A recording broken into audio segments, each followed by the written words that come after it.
It's an old picture of downtown Denman that I'm sure Peter recognizes. It's like Certainly I do. don't know, and it's actually backwards, I think, the way it came Oh. on. But it's a general store on Denman. Oh, So it's on. That's a photo from Denman Island. yeah, yeah, yeah. Oh, No, cool. that's how it looks as I come up my road. That's what I see, Okay, just like that. Yeah. okay, okay. Sounds good. I've only been to Yeah, Denman. but it is an old one. It is an old one. Things have changed somewhat. Yeah, stuff does change over the time. I haven't been to Denman for a long time. There's a place called Elkhaven, right? That's on Denman Island, isn't it? Yep, yep, Yeah, I've been yep. there a few times with Cubs. That's a cool lodge. It is. It's a lovely space. Lovely space. Kind Yeah, of it's very. antiquated in some respects. I haven't been there in a while, but like large and dorm like, I guess you could say. Yeah, no, Yeah. it's good, right? It's really. I really enjoyed my time there. It's one of our places that we will have to go when the earthquake comes or the giant fire or whatever. So it's one of Yeah, those no, locations. yeah, no, it's one of those big buildings you can hold a lot of people. Yeah. Yeah, it's like so if someone's looking for a big place for a big family reunion. There you go. You can host a lot of people. Yeah.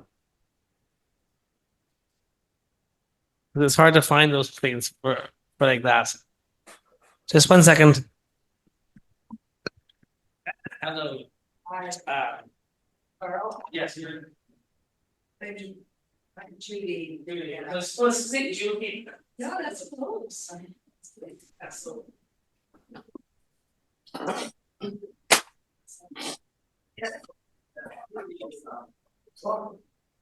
Thank you. Judy. Hey there. Oh, I know. Yeah, you too. Oh, thank you. Well, as soon as Char should know that I might be, then I had to double check the email. Everybody say, well, this is the later. Like, and then when I saw it, my memory. I watched it. I originally scheduled it for February, but you know, I went there for 2 months and really got much on that. Is March? Oh, yeah, that's like, yeah, March is okay there. Anytime I've been there in December, I've been there in June. Yes, I call it in June is like windy thing, they call it. And then I call it winter thing. Yes, because that's the thing, it's cold. Yes, summertime it's a little bit better, it's humid, but it's a little bit warmer, but it's not that bad. Yeah. My son. They're used to it. They're tripping around in -30. Yeah, I know it's well, you can get the rest for the right. Well, this might be here, so I think even that should be okay. Yeah. If not, it's just really more angel. It's like Victoria helping out. And then she had to go away on holiday, they brought in 2 dollars in front of that, wouldn't they? Yeah, that's it, before it's kind of paid, so. Oh, is that right? Yeah. We were trying to escape the waste from snow. Yeah. Yeah. Well, Love was here for a while. I don't want just to know. I don't want she got here, but yeah, we started the first round, so It's the third. third. Oh my gosh. Twins, grandsons, and twins. They're, Oh my goodness.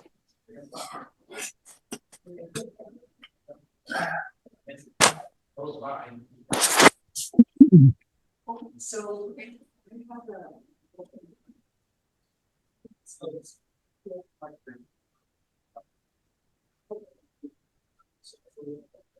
we have a. You're really great after Victoria. Okay. So, about 20 minutes. Yeah.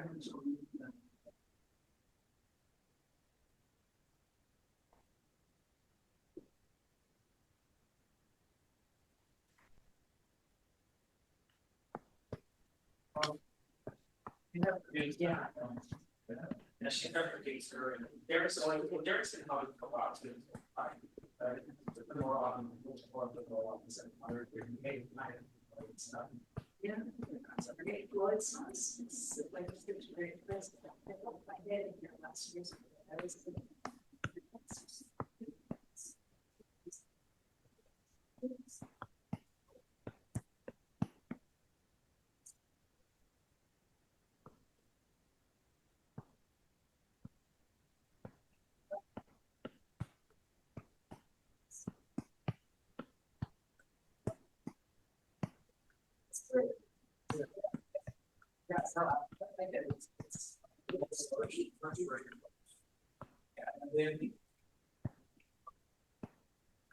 The verb was the first one. First, and then fish, then yeah, well, it's the mermaid and the fish. So at now, or two are made in Europe and one made in bigger space. But yeah, they're in riding. They're fighting the first one, and then the others came to the scale and stuff. I used to watch. I actually helped with the fish. So what is it made of? Chinese people. Hello, David and Kathleen. Welcome to my new computer. You know, we're having trouble. No, we're not. Damn it. Oh, We have no Hey, trouble. We have no trouble. yeah, We were yeah, it's okay. And you know, I my Gibson people, what are you doing? we're doing well. We have a camera that's broken. No, it's fine. You were fine. You didn't have to do nothing. It's got Kathy on it, so it's not really broken. Oh, David. Yeah, you're being You funny. answer a question. Have you gone to Europe or are you going to Europe? We've returned. We're jet lagged. Oh, you are back. Okay, Char didn't. Yes. We couldn't remember. Don't you recognize these books? These are David's books. Yes. So when did you get back? Exactly 1 week ago. Oh, okay. You've been back a week. Yeah. Okay, I knew it was coming. I thought it was coming. Okay. But you were here. Wait. But you were here last month. No, No. we were in March. That's we're right. not in- Oh, wait a minute. Oh, we were Hey, here. I don't remember anymore. We were Yes. Zoom. We were Zoom. We zoomed from. We Right, zoomed. you were in Zoom. Europe last month. Okay. No, we zoomed We were in Canada. last month. Yeah, so it was it will be the end of This was a very March. short trip. March. So we you. were- Oh, so after. What did you go at the end of March or April? No, we went in the middle of April to the end, to the middle of April. Okay. Good. So you didn't. That way you didn't miss the Electric Mermaid. We were there. Yes, I thought you were here. Yes. You did that. That was perfect timing, right? To go to Europe and to come back and not have to miss an Electric Mermaid. We don't miss Electric Mermaid. No, Not if you have to be away like that, you can just we're do it addicted. while you're away. Yeah, I did. Yeah, I mean, some people do Electric Mermaid from little swimming pools in Saskatchewan. Yes. Oh, I'll never forget that. I will never forget that. I haven't even. I'm going this summer, but I don't know when I'm going yet. I'm going to go in August, but I think I will be here for Electric Mermaid. I won't be traveling. Hey, Mark, are you growing a beard too? Mark. Hello, Mark. am I growing a beard? Is that what's happening? Well, no, I think I just forgot to shave today. Oh, okay. What do you got going there? Well, I'm no- growing mine No. so it'll look good in No one. June in Victoria I see. when we I have our thought show. that was like a bird's nest kind of thing there, but I see what you're doing. I see. I can see now. It's a small picture, so there you go. No, I haven't. Well, maybe we should. Maybe I should then. Well, you still got 6 weeks, so I got. get on I it. got. I got to speak to Wendy about that. I don't know if she's Alright. going to like that. You know, well, she might. It's hard to say. Okay, I'll look into that. Okay, All right. I think we should match anyway. Well, that's right. I don't think I own a bow tie, so yeah, maybe a beard would work. Yeah, That's a good- close enough. Yeah, Good. exactly. I hardly play guitar at all. So. Okay, there you go. All right. Very good. So this is interesting. We have to get a new NDP leader. We're gonna also elect a new pope. I don't know what is with the world. It won't be the same person. It won't be the same person. Probably not. Probably won't be the same. Can the pope also be the NDP? If he joins the party, he's eligible, I suppose. I don't think that would have worked very well. To double the Yeah, that would that's- just kill that's that would just tricky. kill the person. We just have another dead pope, and we don't want that. Well, Trump rules the world, so he just may simply want to become Pope just to add to his credentials. I heard he eats McDonald's and he's gonna he's gonna have too much McDonald's and there'll be the end of him. I think I actually read that on the news that he said he would make a good pope or something like that. Hi, Les. I think he would do a great job, a bang up job. Yeah. No. Your faces and your words are being recorded in Washington. So, Which is fine. Okay. It's fine. It's a good Leslie, it's a how good are you doing? reminder. Yeah. Well, raise the tone there anyway. Yeah. Okay, I'm talking. Hey, Leslie. Hi, How are you doing? I'm waking up. Yeah, you had to hear about our little politics. Because we just had an election in Canada, so Yes, I was following it. Yeah. it was nerve wracking for some parts of the world, and oh well. So the world's interesting, Canada and around the world. Yeah. But no, that'd be kind of cool if you could be the Pope and be the be a political leader too. That'd be awesome. But then you might have a heart attack. But we don't want that. It's time for a female pope. I think they got to get their female Pope, and I think they got to do it younger. Well, again, you good. mean. I think Female Pope again. they have to be sweat. We don't know how many female popes there have been. Yeah. Yeah, we need a female Pope. Another one. There used to be a ceremony. Anybody out there Catholic? and Well, be careful Cardinal? there. But No, I was raised a Mormon, but I did watch the conclave just a couple nights ago, and I'm sure that the dead Pope in the movie looked awful like Francis. So I don't know. It just and from there I just kind of spiraled out. But I think they ended up electing a younger Don't Pope. tell the ending to that movie. No, I won't. Or did I? Yeah. That one. Anyways, it's Pope Noir is what it is. I mean, it really is kind of a dark mystery with all sorts of intrigue and a nun as the femme fatale. So it's got everything, really. There we go. Well, we can start our own little world here, and how we can have elections, and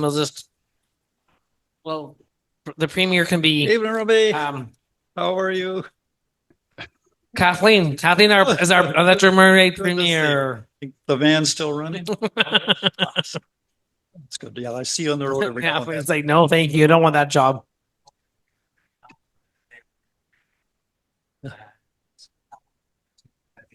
So how's the weather over in Gibson's? Oh, it's beautiful. Now you're riding over federally, Nice. and who's your premier or your premier? Sorry, your MP. We're sort of mixed in with West I'm Vancouver. going to do some Who? reading tonight. West Vancouver. Awesome. what's his name? Weiler. Good. I can't hear. Busy, you know. We're in West Vancouver riding. Yeah. Okay. Yeah. I don't know how they do I the. keep waiting for it They gotta to make go the better. other way and go back Electric to Canada's cold got to and rain, redo their but stuff. It's some of the ridings are too big. Yeah. But how's the weather over there I get money in back on my Gibson's? taxes. It's beautiful. It's got to be a good year. How is How it? was your trip to Europe? Yeah. How's the weather on the islands? So, Yeah, what's happening in Port Alberni? It's beautiful and warm. Uh, But you had a good time in Europe? yes, how about Bensendorf? You went It's where? warm too. Ah. So things are Yeah. improving in the world. Yeah, it's not hot, but it's very warm. It's nice. I think our next Europe trip should be we all go to Germany.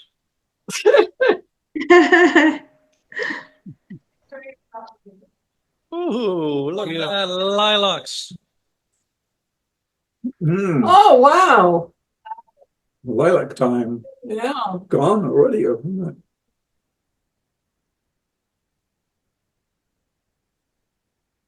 What's the picture on the wall behind Derek? What's that framed picture? Where is Derek? I'm here. Catherine. Sign me. I hope. Yeah, that's a new one behind me, isn't it? Oh, I can't see what it is. You have to turn your, you have to be in the, there you are. Looks like a bear jumping on it's like a something. Rorschach. The black and white. Yeah. It's a piece of art by Gail Cyr, CYR, if you're interested. Is there a price tag on it, Char? No.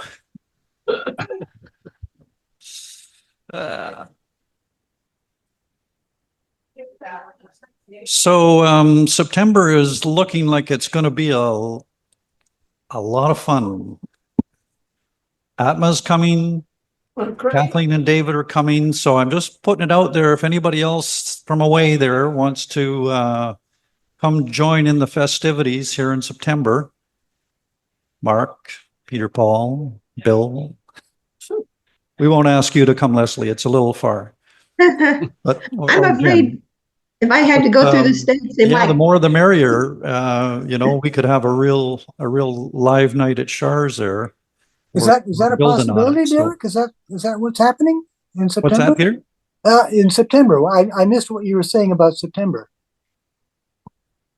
I'm having a hard time hearing you, but anyway, I was just saying in September that Kathleen and David and Atma friends are going to be coming to Port Alberni and being live in person. So I'm just putting out some suggestions, gentle nudges that if others want to come along, and the more the merrier. Imagine standing at the podium. Yes, yes, in the flesh. That could happen. I don't know.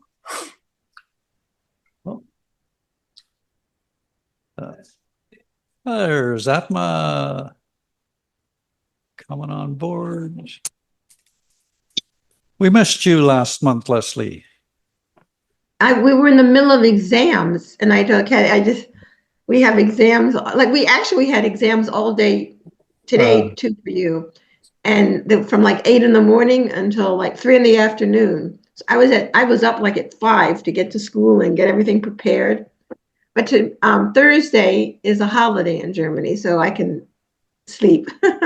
Those darn exams. I remember that period of exhaustion quite well. Yeah. I don't have to take it. I just have to. Yeah, I don't take it. I just make sure nobody looks at anybody else's paper. I'm having a hard time hearing because I got so much background noise going here. Sorry. Yeah, maybe bring it up a little bit. I mean, it's okay for me when I speak in here, but yeah, Leslie, do you want to just talk again a little bit there, and we'll just see how the volume is here. Okay, can you hear me now?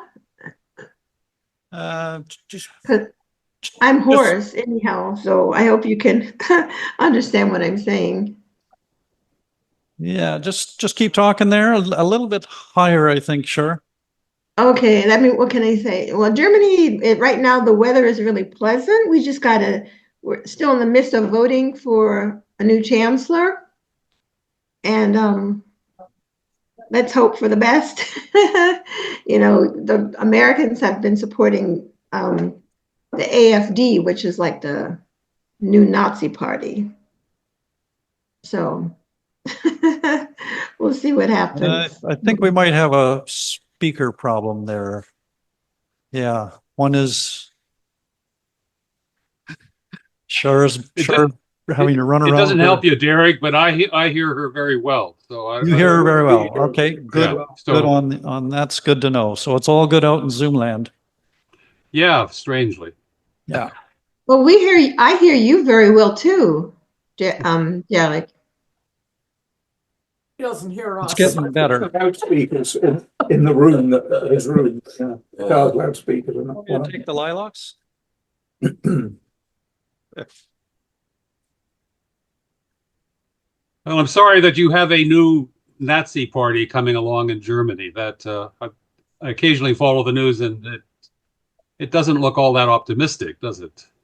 At least from my perspective. But the only thing I sort of like feel comfort in the sense, like in America, it's coming from the top. I think, oh my God, this is the president who's, doing all this stuff. Whereas at least the government in Germany, there is this party coming in, but everyone else is fighting it. Yeah. So Except we're encouraged to want to have the world controlled by the bottom up. So that's kind of frightening. You know, yeah, we kind of reject top down leadership usually, Yeah. or want to.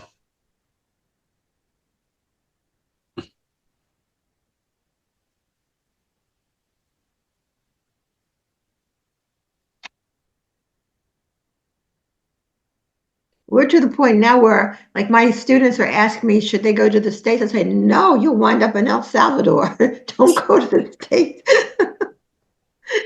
Can't afford that.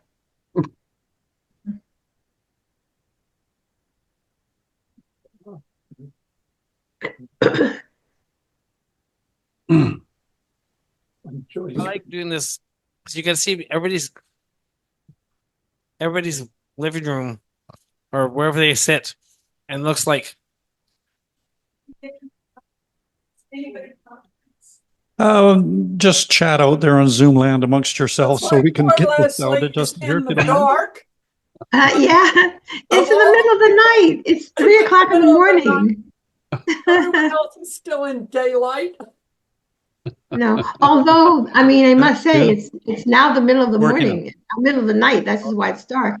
But like, we're so far north. I don't know how far north you are, but like, it doesn't get dark now, and it's only May or until 9:00 at night. So by June it'll be light until 11, and The technology. and then it'll get dark and it'll be light again by 4 in the morning. So we've got like, oh, this is the best time of year. Check too. Yeah. They're coming out of. Wow. hello. Oh, we have to keep talking.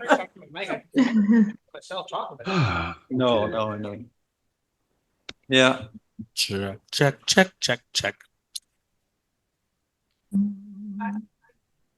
Oh, Peter Paul, I like that. I like it when you tilt. Yeah. Give me some more tilt. Musical chairs. I don't know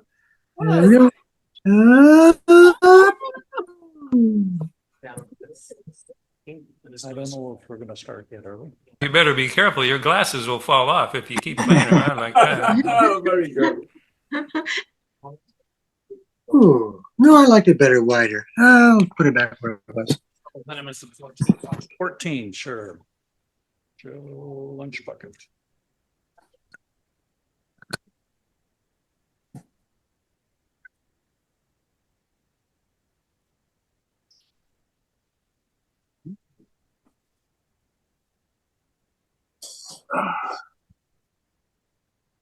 Evening, Joyce. We've got Bob down on the list now. He's reading, I take it? Yeah, he's on his way over here, so he'll be here shortly. Okay, good. He's further down on the list, so no worries. He's got time. Okay. Okay. Yeah. Okay.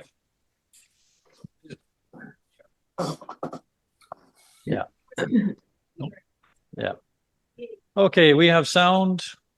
We have sound. We have action. We have sound. Yes, we do. And we have action. It's almost, I feel like I'm doing a movie in a way. Is that your Mermaid Emcee, Derek? Oh.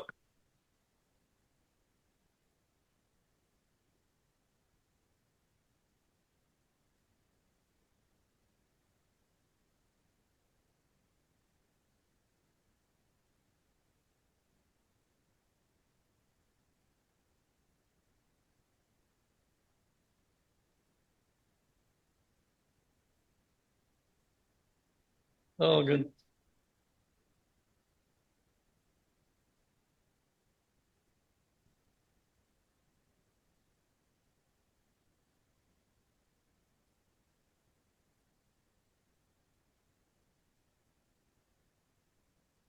Sure.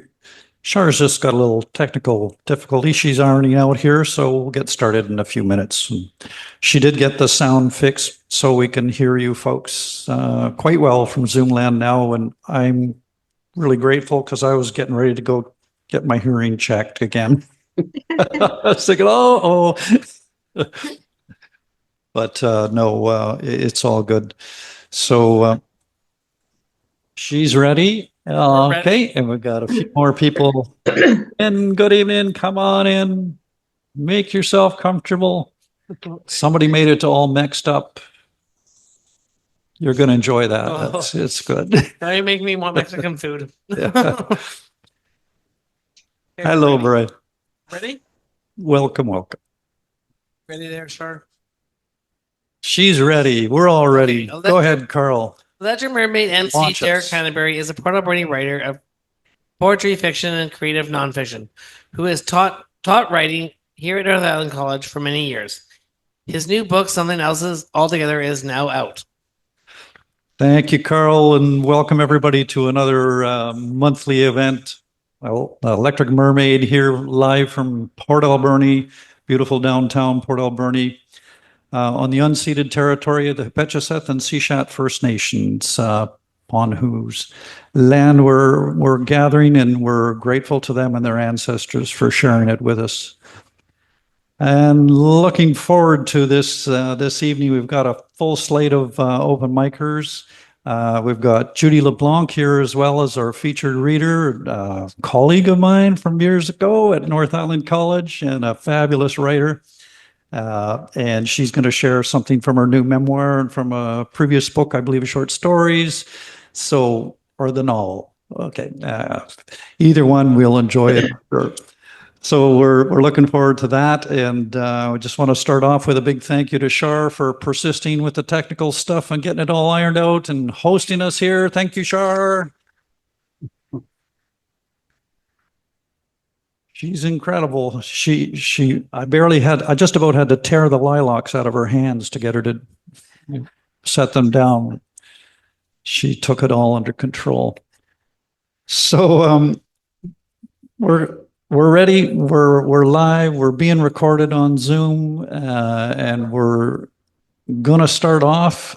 We're gonna go all the way over to Germany, and Lesli Omohundro Bronczckowski is gonna launch us free of exams now. She can chillax and share some of her lovely work with us. Is it prose this evening? Yes. But very short. Lovely. All right. Take it away. The stage is yours. Okay, and this is really short, but it was just an idea I had, and I wrote it down, and I thought, okay, let me try it and see how this sounds when I read it. By the way, Karl, you don't have to put me first just because I'm in Germany. Okay, it's called The Kaleidoscope. I don't know, I said. I don't know. I put my hands in my lap and looked at her. I could see she was waiting for me to say more. The grandfather clock in the corner was ticking loudly, as if trying to remind me, I guess, that the time was passing and I didn't have unlimited time here. I realized that I was trying to make it stop, or at least slow down. I needed time to think. Somewhere in the background, a dog was barking. I had to say something. Who knows that anyhow? Don't people just accept the way their lives turn out? I mean, isn't that what you do? She took a sip of her tea, then focused her eyes back on me. I wish she would say something. I watched her, the way she put her cup back on the coffee table, one of those mismatched cups she probably bought at a flea market once. She's really old, I thought. Nobody young would ask that kind of question. Old and strange. I mean, I really don't know, I said. I've never really thought about it. It's been a long time anyhow. I looked up at the ceiling, anywhere to avoid that silent gaze. I just never fit in. When I looked back at her, I thought for a moment that she had fallen asleep. Does that make sense? I thought of my grandmother. She was like that too. You could never tell if she was sleeping either, or if she was listening with her eyes closed. She took me once with her to Abby's house when Abby's parents had to go away for the weekend and couldn't take Abby. I'd never been to Abby's house before, never even been to that section of the island where the Jews lived in big houses with 14 bedrooms and 10 bathrooms and maids to keep them clean. My grandmother said that was because Jews work hard for their money and didn't laze around and hope for handouts like the colored folks did. Abby and I took a bath together in one of the bathrooms. We were still young enough that we weren't shy. "Emma," said Abby, when we were ready for bed, "can I have a glass of milk?" "Emma?" I jumped back and looked at my grandmother, waiting for the smack that was about to knock Abby to the floor. My grandmother smiled. "Of course, sweetie. I'll bring both of you a glass." Her eyes were still closed. Was she even listening? There were just so many little things that happened over the years, things that showed me I would never feel at home here, never feel at home there. "And you feel at home here?" The sharpness in her tone caught me off guard. "Here you found a world where you fit in? Or have you simply turned the kaleidoscope in another direction?" I looked at her and stood up. I didn't know if my time was up, but we both said enough for the day. I couldn't have answered her question anyhow. So. Beautiful. Awesome. Thank you. That was lovely. And thank you. Love the title and the, oops, hang on here. There we go. Yeah, that was great. Great. Thank you, Lesli. And I love the way your stories are like, they're like little mysteries, and you know, they unravel as we go. We have to listen closely to figure them out almost. It's a wonderful way of storytelling. Beautiful. Thank you so much. Thank you. Okay. All right. We'll let you go back to bed now. No, stay up and listen. You're I have to listen to Kathy and David. Yeah. At least till then. Yeah. Yeah. All right. You're wide awake now after reading anyway. Your adrenaline's going. You're going to stay up. No problem. It's all good. Okay. We're going to come to live in-house now. And Victoria Roscoe-Roumanis is going to share some of her work with us. Thank you. Hello, Victoria. And thank you for bringing Char these beautiful lilacs, which I get to smell. Yeah, you're lucky. Yeah. They are powerful. If I put it, it's quite bright red. Ooh, in my eyes. These are very bright in my eyes. Yeah, very bright. Very bright. But I'd like to say to Lesli, I really always enjoy your work, Lesli, and I really enjoyed that one too. It was beautiful. Yeah. Oh, thank you. Thank you. So, oh, I'm not ready yet. Oh, wait. Not quite. Wait. Tell me when.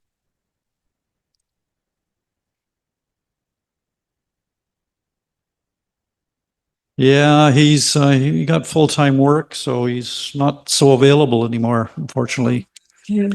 Darn, that employment gets in the way of everything. Yeah. Mm-hmm. Just that looks pretty darn good. Yeah, that's Okay. there. Even better. All right. Yeah, we've got. Ready to go? One, You're ready. two, You're three. ready, Okay. Victoria. Take Three, it away. 2, 1. Okay. Well, my first one is very short.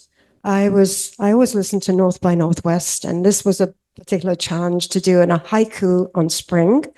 And so actually they did read it on the radio, so that always such a plus when they read it out as well. So this little haiku, it's, as you know, they're very short.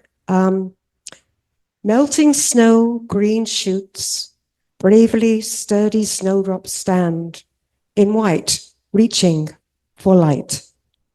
Nice.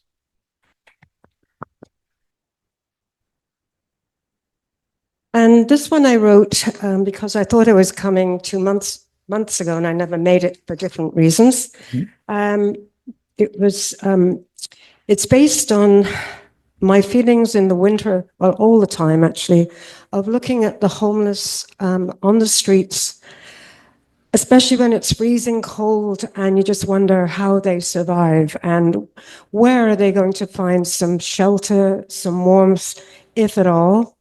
And so I wanted to write about that, but what came to mind was I didn't know how to. It's such a complex situation that I don't fully understand what they're going through. I mean, I think I do, but I don't, obviously. To be there would be very different. So I related also then to a memory from my childhood. In England, the homeless people we had in the countryside and in the villages were called tramps.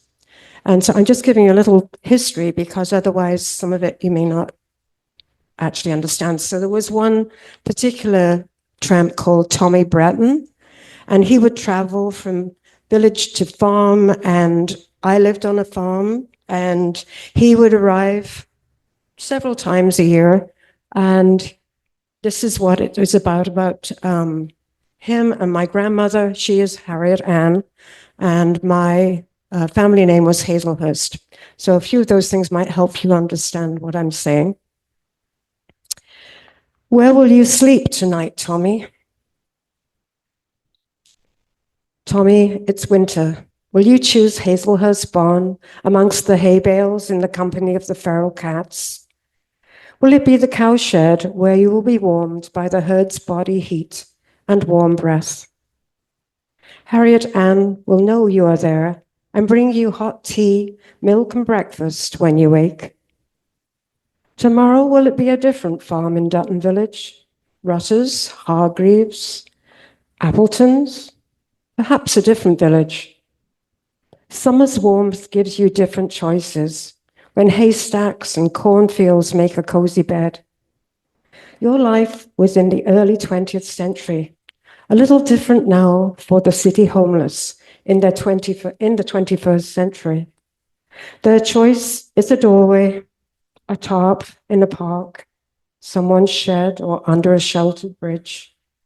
Will a caring person wake them with hot coffee and breakfast? A volunteer shelter may be open and serving meals. What happened to bring them to the streets? So many painful stories and lost loved ones. The way back into their own home, distant and hopeless. Dreams of a dry, warm bed under a solid roof with a fire, family, love, and security. Surprisingly easy to lose these comforts when the cards are stacked against them. Sub-zero temperatures, relentless rain, hungry and alone. How do they survive? I ask the question, where will I sleep tonight? In my dry, warm and cozy home, cuddled in flannel sheets with a hot water bottle? Where will you sleep tonight? Yeah, good questions. Absolutely. Thank you, Victoria. Can always count on Victoria for a heartfelt piece that makes us pause and think and appreciate. Thank you. All right, it's time for our feature reader, Judy LeBlanc, fresh from Fanny Bay, here with her new memoir from, well, it came out last year, I guess, but new to us, and we're really excited to hear Judy read from this. So as I mentioned before, Judy was a colleague of mine at North Island. She taught writing there, but more importantly, she's the author of good three books now. Three books now? Yeah. And winner of several awards for her writing. You got finalized in the CBC contest. Even that alone is a huge coup. That every writer dreams of winning that contest. But we're really grateful that you made the trip over here. And Judy also was one of the founders of the reading series, the Fat Oyster reading series in Fanny Bay. And if anyone ever has a chance to drop in there and catch one of those. They're wonderful, wonderful events with, they bring in some really great writers and like it's a community hall that gets packed, right? It's Yeah, sadly, we're not doing it anymore. Oh, but no. It Oh, had a great run. Yeah. Oh dear, too bad, too bad. It was wonderful. Yeah. Yeah, some things, well, it takes a lot of effort, right? And It's a lot of work, it's as a you lot all of- know. Yes, and it's all volunteers. If we didn't have Karl and Char and Sheila, that this would never happen. Yeah. They're all, yeah, no. Yeah. Anyway, I won't hold you up any longer. We're really looking forward to what you've got to read. And so 20 minutes or so of reading, then we'll do some Q&A. Okay. And yeah, just relax and we'll enjoy it. First of all, thank you, Derek, and thank you, Char, and all of you for being here and for this space and for supporting this space. I haven't actually been before, although I believe I'm on the email list and am aware of all the great cultural events you have here. And so good that, you come to support this and and such a cool setting. So thank you. Thank you very much. And it's a pleasure to be here. And thanks, Derek. Derek was, he was definitely a well-loved teacher at North Island College, I can assure you. And he was also very helpful to me when I was a new sessional, and he kindly gave me some direction and put my mind at ease. and so I carried on. But I'm happy to be here tonight. And I thought maybe, I don't know, I was thinking about it today and I thought, I seem I remember Tim Lilburn was a teacher of mine back at UVic a number of years ago, and he says every good writer has to have an obsession. You have to be obsessive compulsive, right? And I realized actually after I finished the memoir, which was just last year, that I do seem to be a little obsessed with the idea of ancestry, identity, and those things, and that there are kind of links in both books. I'm talking now about my novel, The Broken Heart of Winter, and also Permission to Land. So I'm going to read a little bit from both. Well, I'm going to read a little bit from Broken Heart of Winter, the novel, and a longer piece, I think, from Permission to Land. But I want to start with an acknowledgement, which is in this book. I'll tell you a little bit, but I won't sort of tell you everything, or I'll just be rambling on here and you'll fall asleep. So you'll pick up where I'm at with this. So this is a memoir. That's my mother on the cover. It's I'll just briefly say it's in 4 different parts, and it's, I think of it more as linked essays. And although it was fraught and I felt like I was turning myself inside out in the 7 years I wrote this book, it was a lot of fun to try some different forms. So I have some lyric essays in here. I've responded to photographs in one section, family photographs. And then I have slightly more traditional essays. Basically, in a nutshell, exploring our acknowledged but are known but not really acknowledged Coast Salish ancestry on my mother's side. So this is my acknowledgement. I'd like to acknowledge that. I would like to lean on the edge of what I know. I would like to lean on a ledge and gnaw on the blank bone of history, to map the rivers of the body's tissue, connect at the confluence. I would like to act, to gnaw and know. I would like to act knowledge. I would like to acknowledge. I would like to acknowledge I'm on, let's say, Om, in which the only I is the third. Can you hear the vibration? It's in the sea that surrounds this I land, in the drum beat and the bagpipe, wind high in Cedar Branch. I'd like to acknowledge Om, meaning me, and my Scottish great-great-grandfather, and my Salish great-great-grandmother, and all those before and after we and the sea and cedar, fir and salal, and all that grows and breathes and urban strut and street and vibe, we would like to acknowledge I am here now. I'd like to cede that I'm acknowledged and you're not. I'd like to acknowledge that I've unseated you, treated you amiss, and deleted you. I'd like to add knowledge to the terror story. Great-great-grandma married Hudson's Bay man and tainted her blood with Euro spam. Wife of the country, womb of the country from which sprung mothers and sisters and me. I'd like to acknowledge that I'm on the unseated terror and that I am the unseated terror. Fur and coal and fish and timber. I have a house in a thin-rooted wood above a rising sea. Late at night, the vibration of the pentlatch voices in their tongue thrum like ghosts through my open window. Drumbeat. Someday the cedars will fall on my roof because of long droughts and tenuous roots. I am a beneficiary of this stinking thievery. I'd like to seed you. I'd like to see you. I'd like to acknowledge that I'm on the traditional territory of the New Chalneth, Sisut First Nation, and Hupachaseth. Hupachashet. Yeah. And I'm grateful to be here. Okay.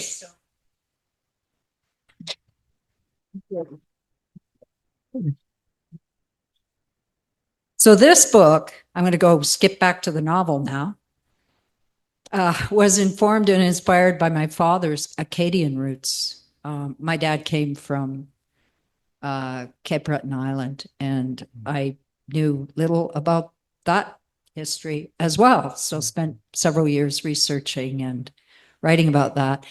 It's a novel. It's in 3 different parts, 3 different timelines. So I'm going to read to you from the final chapter, which is from the point of view of the grandmother who experienced the exile. I don't know how much you know about the exile, 1755 Acadian exile. Look it up. Anyway, so the Acadians were being pursued for several years, and I fictionalized this, but of course it's historical fiction in 2 sections of the book, contemporary in one. But the Acadians were being pursued, and they got to finally, after I think it was about 6 years, I can't remember now, they were caught. So here's the story, or a bit of it. We woke in the pre-dawn light to the sounds of English voices rumbling off the water.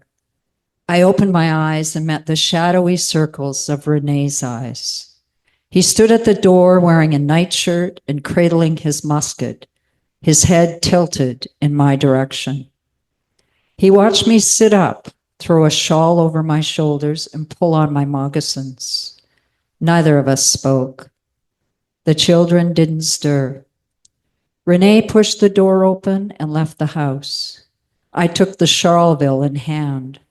This one last time, I told myself Charleville was a French musket. Outside, I ran to keep up with him. The stars had faded and the air was tinged with the smell of frost. At the cliff's edge, we joined a gathering group of our neighbors, also clad in various stages of dress.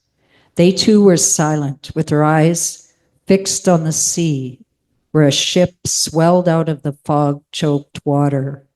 Red uniformed soldiers, voices pitched and shrill, spilled over the sides into smaller craft.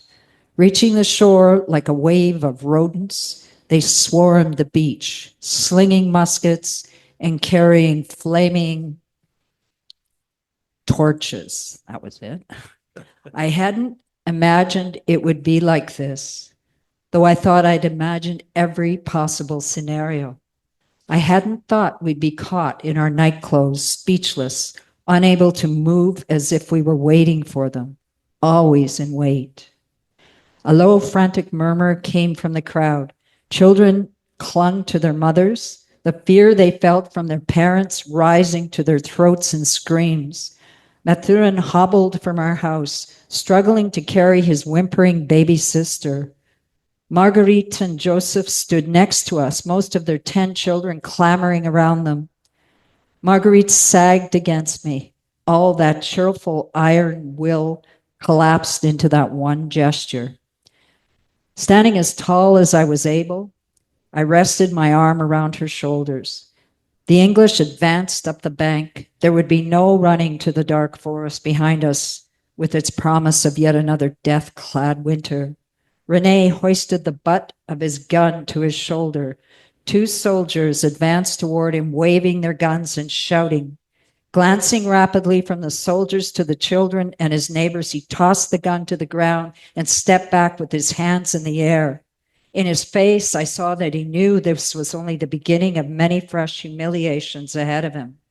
In the weeks to come, he would be showing the English how to build the abattoir on the very land that once belonged to his father. He would be a prisoner of the English, forced to do this for the New England planters who now occupied Acadian land. Marguerite's son, Benoit, stepped to one side of me. "I'm going to run," he whispered. He was the fastest runner amongst us. I pulled him out of earshot of Marguerite and slunk backwards in the crowd, away from the advancing English. I pressed the Charleville on him and whispered, "I have no need of it. Make haste. Take your brother." He turned to run, and I bolted in the opposite direction, shouting and waving my arms to distract the soldiers. I willed my voice from deep in my lungs and sang as loud as I could the lines to Tu passe. I sang as surely as Mama and Papa had sung years before when they made their way heavy-hearted to the sloop Hannah. I sang as Madame Deveau had sung in her last hours in the forests of Miramichi. I ran back and forth amongst the crowd, waving my hands and encouraging my family and neighbors to join me. I held my swelling stomach and sang for the child that was growing inside of me and for all the children who would one day return to Acadie. We bunched together in a tightly woven nest, almost 100 of us, and our voices rose with the blinding rays of the sun as it appeared in the east over the ship, the cliff, the still blue sea, and the heads of the soldiers. We joined arms and spread out, stepped in and out in rhythm with the song, while the soldiers moved amongst us, prodding with their guns to make us form a proper line. Meanwhile, 2 young Acadian men slipped undetected into the forest. They had who knows how many winters facing them, let alone what manner of hardship, but they had their strength and their freedom. We sang as the soldiers tossed their torches onto our houses, and the flames shot from our roofs, as they herded us like cattle into the small boats that would take us to the ship. Our voices drowned out the sound of their steel-edged language, the collapse of timber, fire's roar.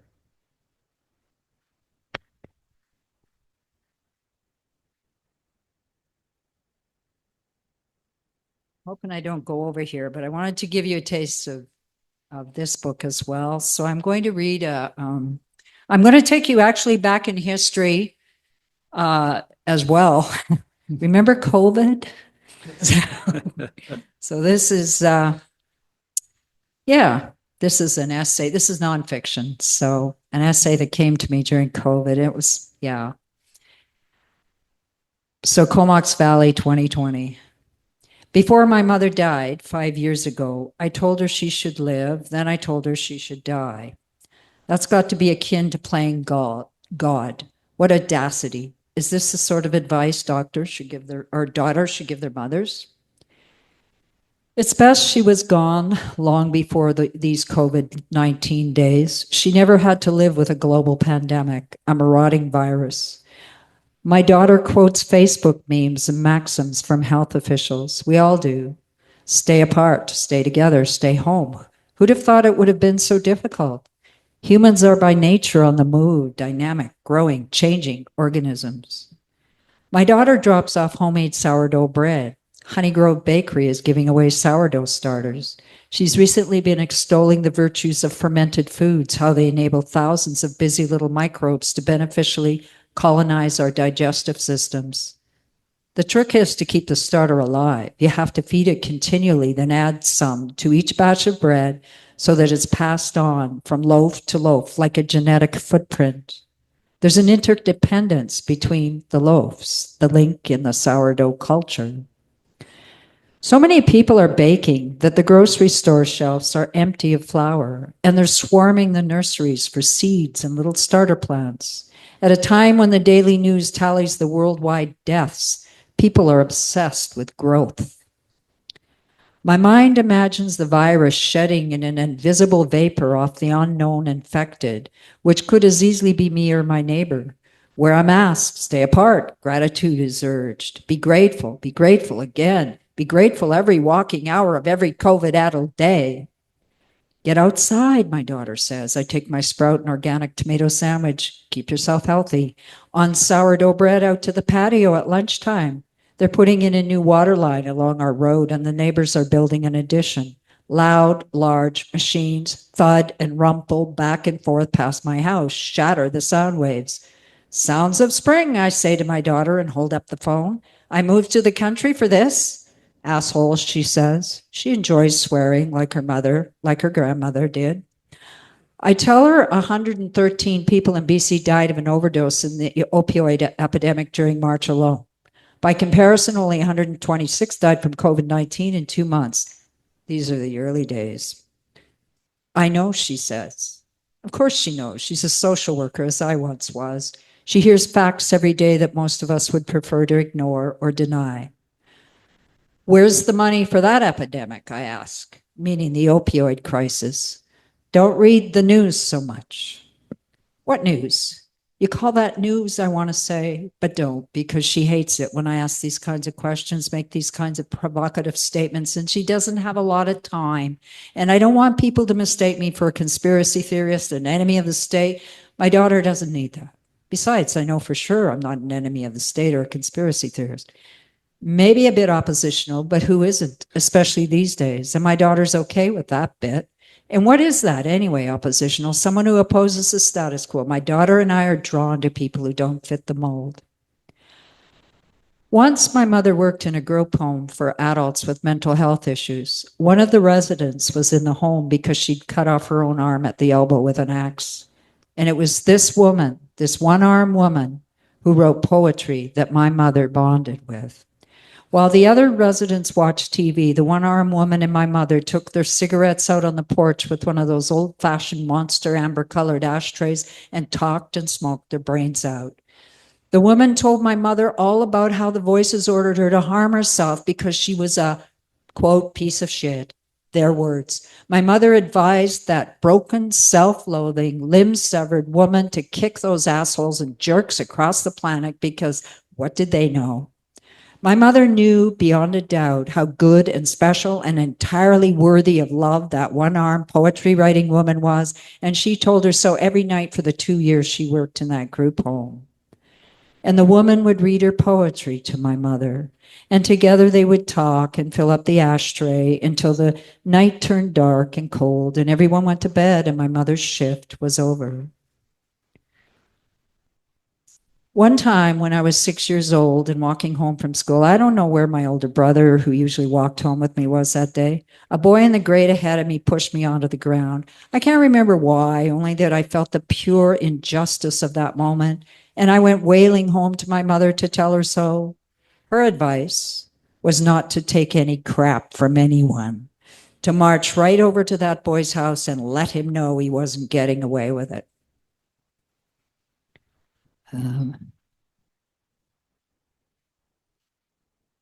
The year my daughter danced in a number from Chicago with her dance class, her boyfriend at the time insulted her, said something really insulting, and we'd both taken this boy for a gentleman. So charming.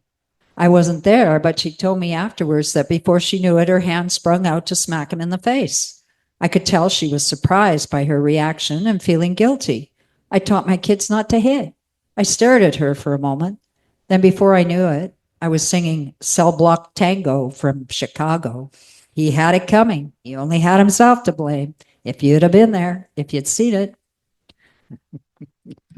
I take hostas and homemade chocolate chip cookies to her house. This despite her earlier text. Too many cookies. She worries about sugar. But the twins have come to count on my cookies during this assiduous, where did I get that word? Time. And it means I get to see them. My mother always liked hostas and brought them to me when we moved into our new house a few years before she died. They're hardy, shy in the winter, and brash in summer in their full foliage. They brighten the shade, much like my mother and my daughter, come to think of it. My daughter stands in the doorway on her porch with the boys gathered around her knees. They're chattery, smiley, small, and intense, with their mother's huge blue eyes, identical in appearance and unbearably vulnerable and full of beans, piss, and vinegar, and gentle and sweet as a chocolate chip cookie, for which they're now rifling through my bag. My daughter rolls her eyes and reaches for the pot of hostas, thanks me.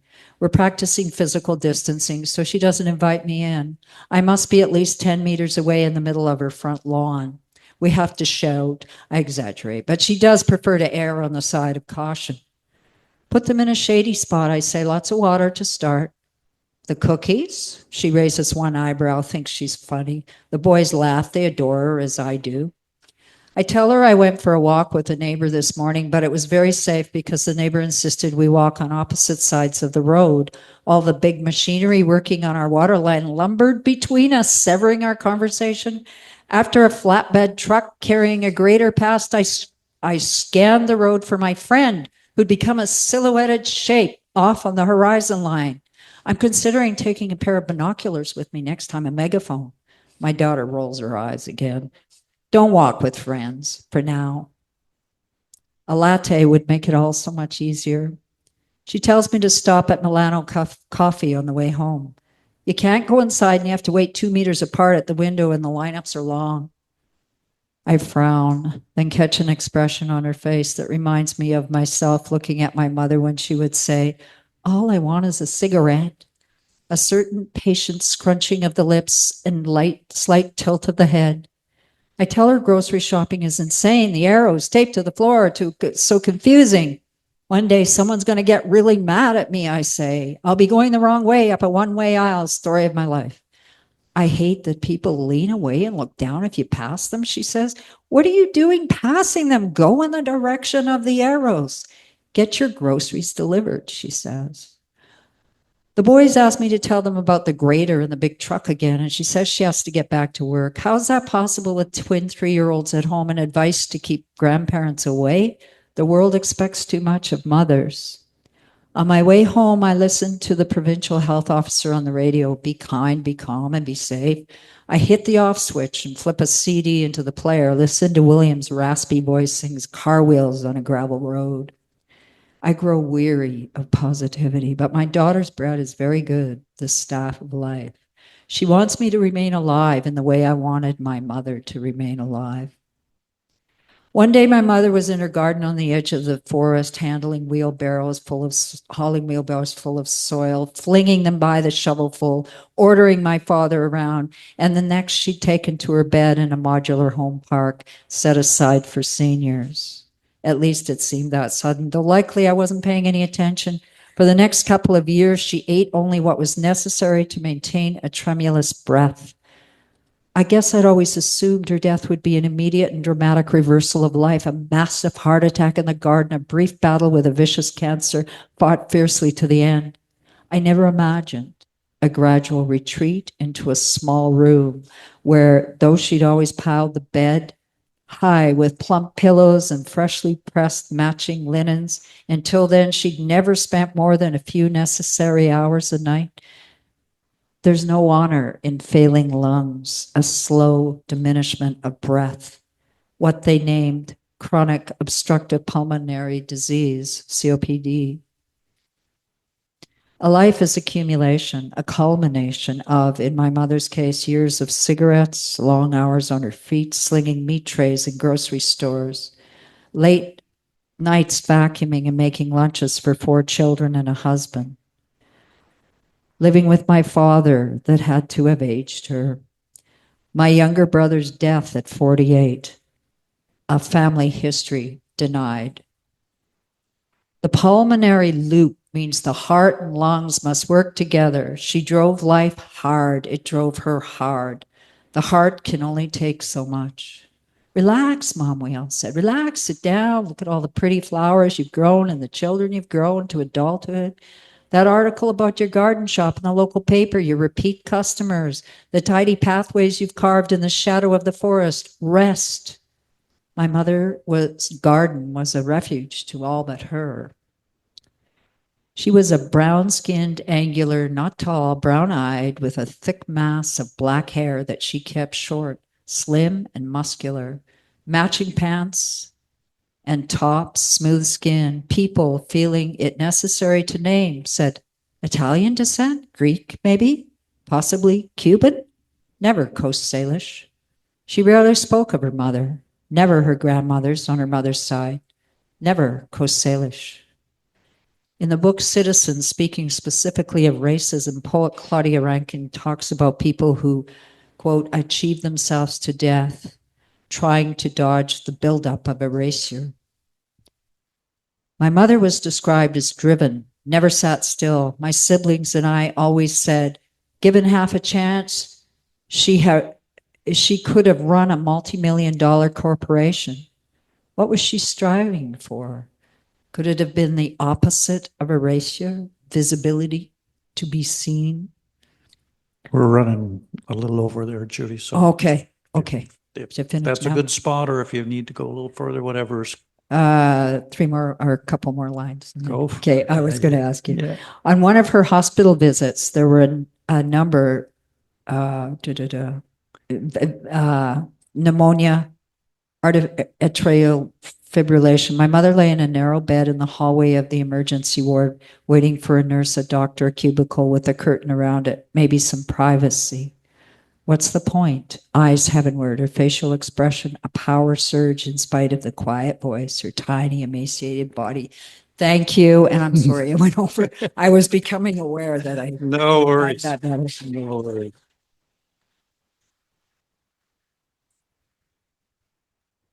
Yes, yeah. Don't sit down yet. We're going to have a little Q&A there. I just noticed a sign pop up here about joining audio. So I don't know. Don't show it again. That's what I got to hit. Okay. Thank you. Yeah, no worries. Well, that was wonderful. And so much ground you covered there, and so much it brought back to me. I don't know, like COVID for one thing, which we kind of like almost wanted to blot out of our memory. And you brought so much back that needs to be looked at. And the Acadia piece as well. I mean, I had friends in New Brunswick, and we went to visit them, and like that's still a big part of their day-to-day life, is talking about the expulsion and what happened. And we went to see a band there. It was 1759, I think was the name of the band, which was the year of the expulsion of the Acadians. Yeah. So that was all of it. It was great. And I want to throw it open if anybody has any questions they want to ask Judy about any of that. And I think I've got one I think Bill would probably ask, because Bill Engleson is also a retired social worker. So he's got that shared history. So I know, Bill, it plays a big role in your writing. And I would say it's in the background of almost all you do there too. Is that a fair assessment? Yeah, no, I think so. So it's good to hear that. And, I think social workers have a particular perspective on the world, no matter where they are in the field. And I was child welfare. That was my shtick. So I kind of focus on those issues. But yeah. I think I know you, Bill, don't I? I have seen you. We have met once or twice. Yeah. Briefly. Yeah. Nice to see you. Yeah. Yeah, it's I find it's almost impossible not to be somewhat informed by those experiences. You learn a lot about life's complexity in that field. Mm-hmm. Yeah, it's definitely was there in spades and parts, and that's beautiful. Yeah, you have that appreciation for the complexities, but also the individual strengths that are in people that the rest of society just ignores, right? And Yeah. I mostly worked as a youth and family outreach worker, counselor. And my collection of short stories, where many of those stories were taken and fictionalized and changed up enough so that nobody could identify. Yeah. But yeah, that was the first book. They are very present. Yes, beautiful. Anyone else out there in Zoom land have a question? Please just unmute and speak up, because I might not see your hand if you're raising a hand, because I don't see everything. Okay. All right. Yeah. If anyone else has one in-house. No, we're good. All right. Well, maybe we'll leave it there. And I will mention, though, Judy's books are here for those in-house who want to pick one up. And online, Caitlin Press, right, is the place to go for those. And we put it in the chat for everybody out in Zoom land there. So thank you so much, Judy. That was wonderful reading. Beautiful.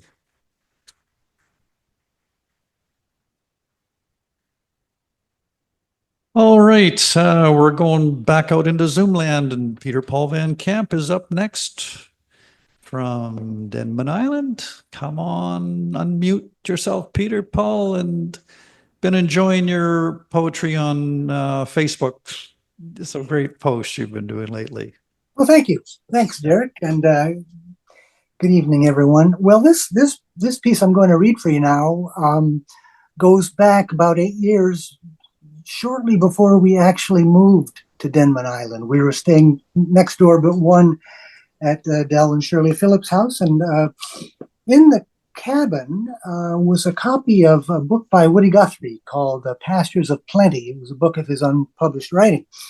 And I happened to pick it up, and I was leafing through it, and somehow his manner of writing, I could hear his voice, and it changed my way of hearing my own. And then I happened to glance out the window, and it was a full moon. And so I was very pleased to find myself writing this down. I hadn't planned to, but here it was. I call this Under the Spell of Woody Guthrie, plus a full moon, over Baines Sound, July the 19th, 2017. Now, I make you this promise, that if you'll set aside your misgivings about poets and sit a few minutes and listen to this, though you may mishear me or just not quite remember whatever you gathered I might have been getting at, and possibly later misquote me to friends, who in turn may attribute the garble to you, it's all pretty much the same thing in the outcome, under a full moon, a half moon, or no moon at all. And maybe I'd better not say this out loud, but it makes almost no difference at all to the moon. If it's someone else listening to me than yourself, or somebody else speaking to you than yours truly, what matters to the moon is that something was uttered that felt like it ought to sound something like that. Or at least it was headed off in that direction, or trying to find its way there on its own, and believed it could get there and wear the big red button one of these days. Because, friends, let's be truthful. We really don't know for sure which way that is, unless it's by learning last time that it wasn't. It's only these shadows we have to go by, and these shifting reflections. But I'll tell you this much. There is no poem or rhyme you'll hear from me in this room that I don't feel right about trying on you, though I may have felt just as right about other ones elsewhere yesterday. But this time, who knows why, those don't ring the bell. Maybe your being here makes all the difference. That could be it. Let's hope so. Whereas next time, well, but hold on. We have our hands full here, looks like, with the present. But that brings up the past and reminds me to tell you that maybe I've not always felt this way, nor dared to say so, but it looks like I do now. So my promise to you, as I promised, is this: to be honest as the granite you strike with your shovel while digging for worms when it's fish that you want, to be steady as starlight, if not so beguiling, we are only mortals, to aim for the bullseye and accept the results, to honor the moment we happen to share, to be grateful that this has somehow come to pass among all possibilities. We meet here at last, all blueprints discarded, both light and glad-hearted, with manner unguarded and passions unthwarted. Through waters uncharted, let's get this sea parted. I can't wait to get started. And having gotten started that way, I'm going to close with this. It's just a little short thing. I read it here once, a couple of years ago, but it's so short it might have gone by unnoticed. So I'll try it on again. It's called A Recitalist Speaks His Piece as if time was a-wasting. Say, I groom with a comb while I whisk with a broom. I peer into mirrors of risk with aplomb. I come from the womb, and I'm bound for the tomb. If you want me, I'll be in my dressing room.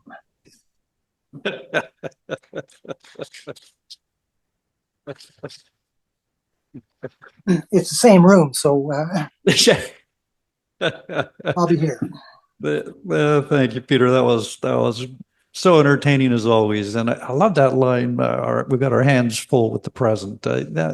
You bring us into the present moment every time. Thank you. I do try. Thanks, Derek. Okay. All right, we're going to come live back in house now, and Robbie Wenn is going to share some work with us. Come on up, Robbie.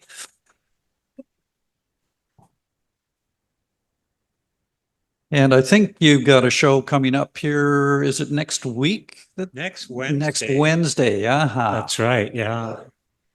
Robbie Wenn show next Wednesday starts at 7:30.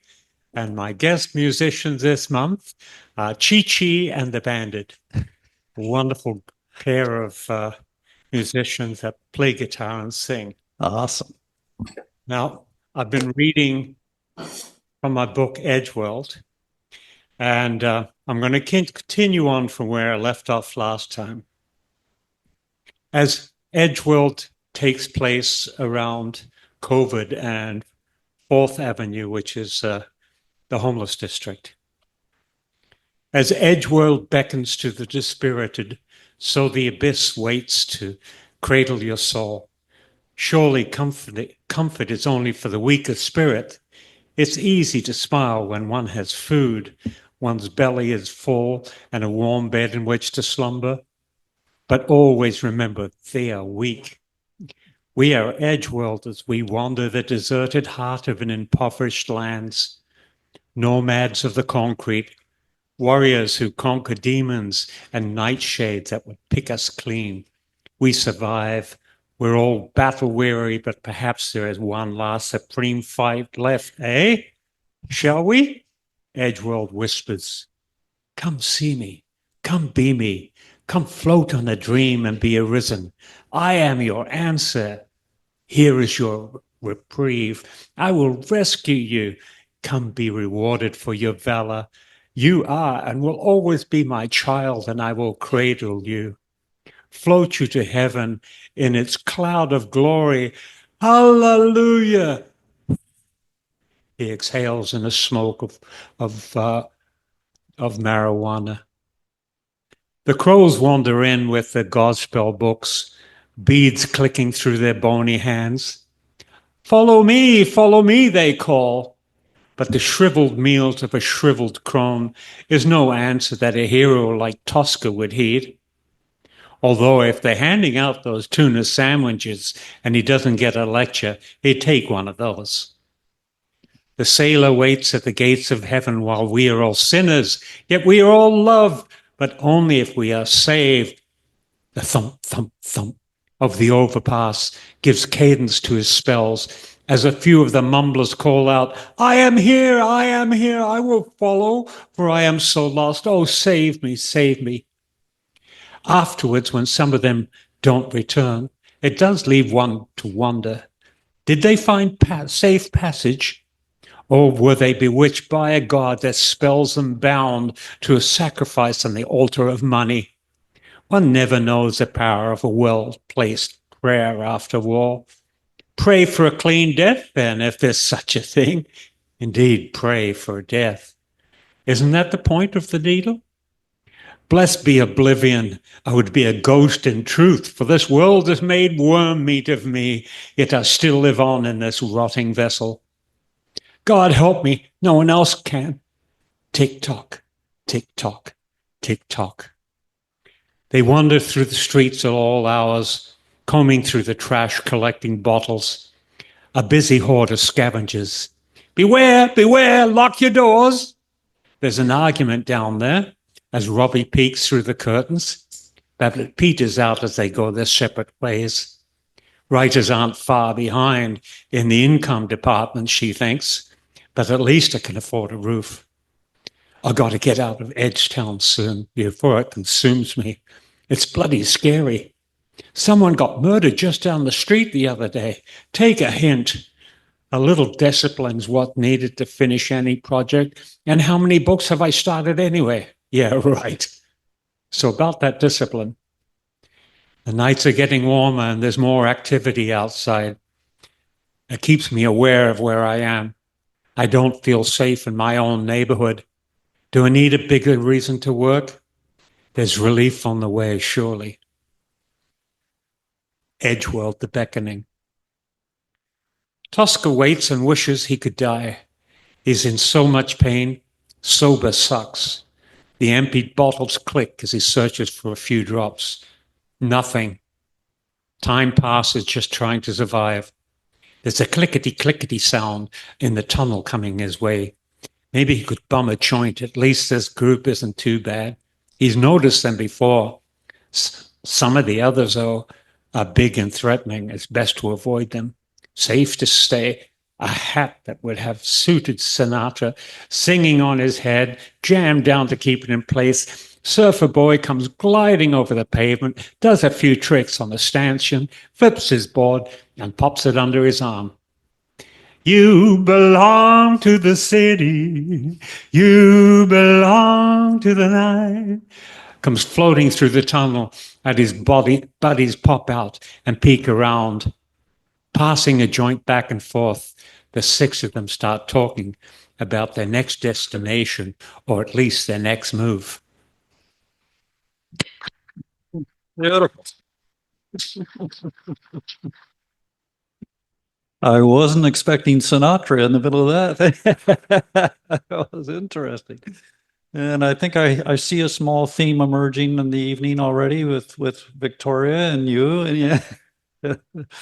And I suppose the homelessness of the Acadians when they were expelled. That's all linking up. Okay, there we go. Yeah, the themes always emerge as the evening goes on. It's interesting.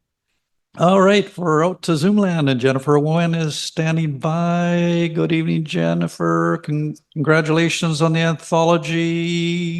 Thank you. Yeah. And I hope your book's doing well. I'm enjoying reading it. Are you going to read from that tonight? I am, yeah. Wait. Derek can tell you all about it. Emergence. I don't know if you can see the title, but there we are. Yeah. Yeah. So there you can, yeah, happy to get you a copy. Yeah, I'm going to read a couple from there. First one, I don't know if anybody remembers the children's book, Dr. Goat. I love that book. Anyway, this is after the children's book, Dr. Goat by Georgiana, illustrated by Charles Clement. Dr. Goat put on his coat, and we were off again, rhymes and rhythm carrying me along, sinking into the warm embrace of my favorite mythic world, where the sick were healed, each unique patient, mouse, frog, fox, and worm, met where they were, each one, no matter how diverse, from young weasels to an elderly elk to a high-strung bat, granted their dignity, for each and all their own custom cure, the owl's pink pills, a mustard plaster for the walrus, the little turtle's cast and repurposed roller skate. When, inevitably, perhaps the physician who seemed alone was laid low, his friends, from beetle to chicken, crept in for succor and support. The good Dr. G, soon back on his bicycle, the circle of renewal once more complete. Precious validation to one with infant memories of dallying at death's door. A priceless little universe that retains its place here with me alongside numerous noble tomes. Thank you. The second one is another ekphrastic piece, this time based on a painting. Our old friend Vincent van Gogh, absolutely extraordinary artist.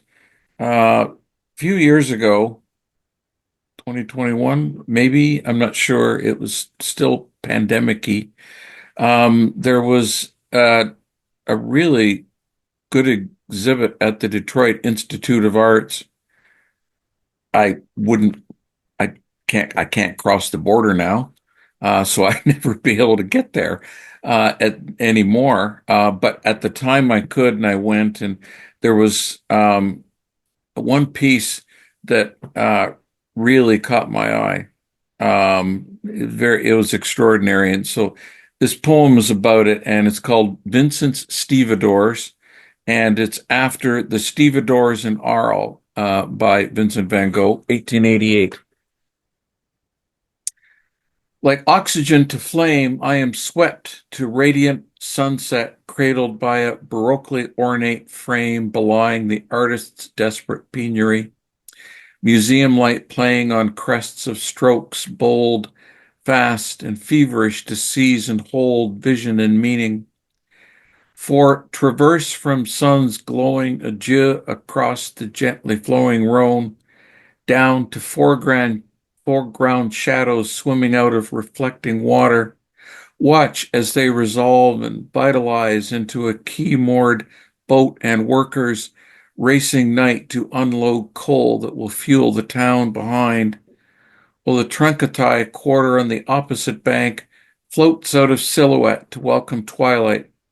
My world merging with the stevedores, unwilling to leave, unable to pull back, bound into this eternal instant of light and shade, eventide labor by retreating celerity, sinking orange, morphing to night heralding hues overhead, soft gleams and calls across brokenly mirroring river, quiet plish of the coal boat rocking gently on its tether, chink and thump of barrows wheeled down the gangplank, low voices that ask and answer while nightingale serenades embrace us all.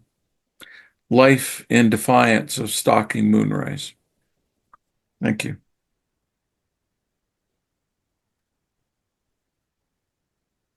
Yeah, his life was life in defiance, wasn't it? It absolutely was. It's an amazing painting, especially if you are right there in front of it.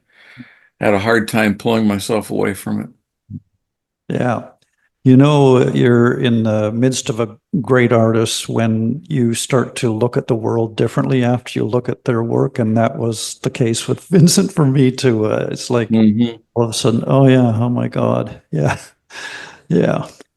Sweet. Thank you so much, Jennifer. All right. We're going to come back in-house now, and Dan Biggs is going to share a little bit more of his novel, I believe. And like always, Dan, if you want to give us a little, oh, am I wrong? Am I wrong?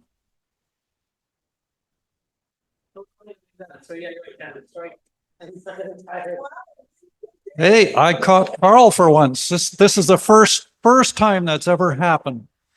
God, I feel so good.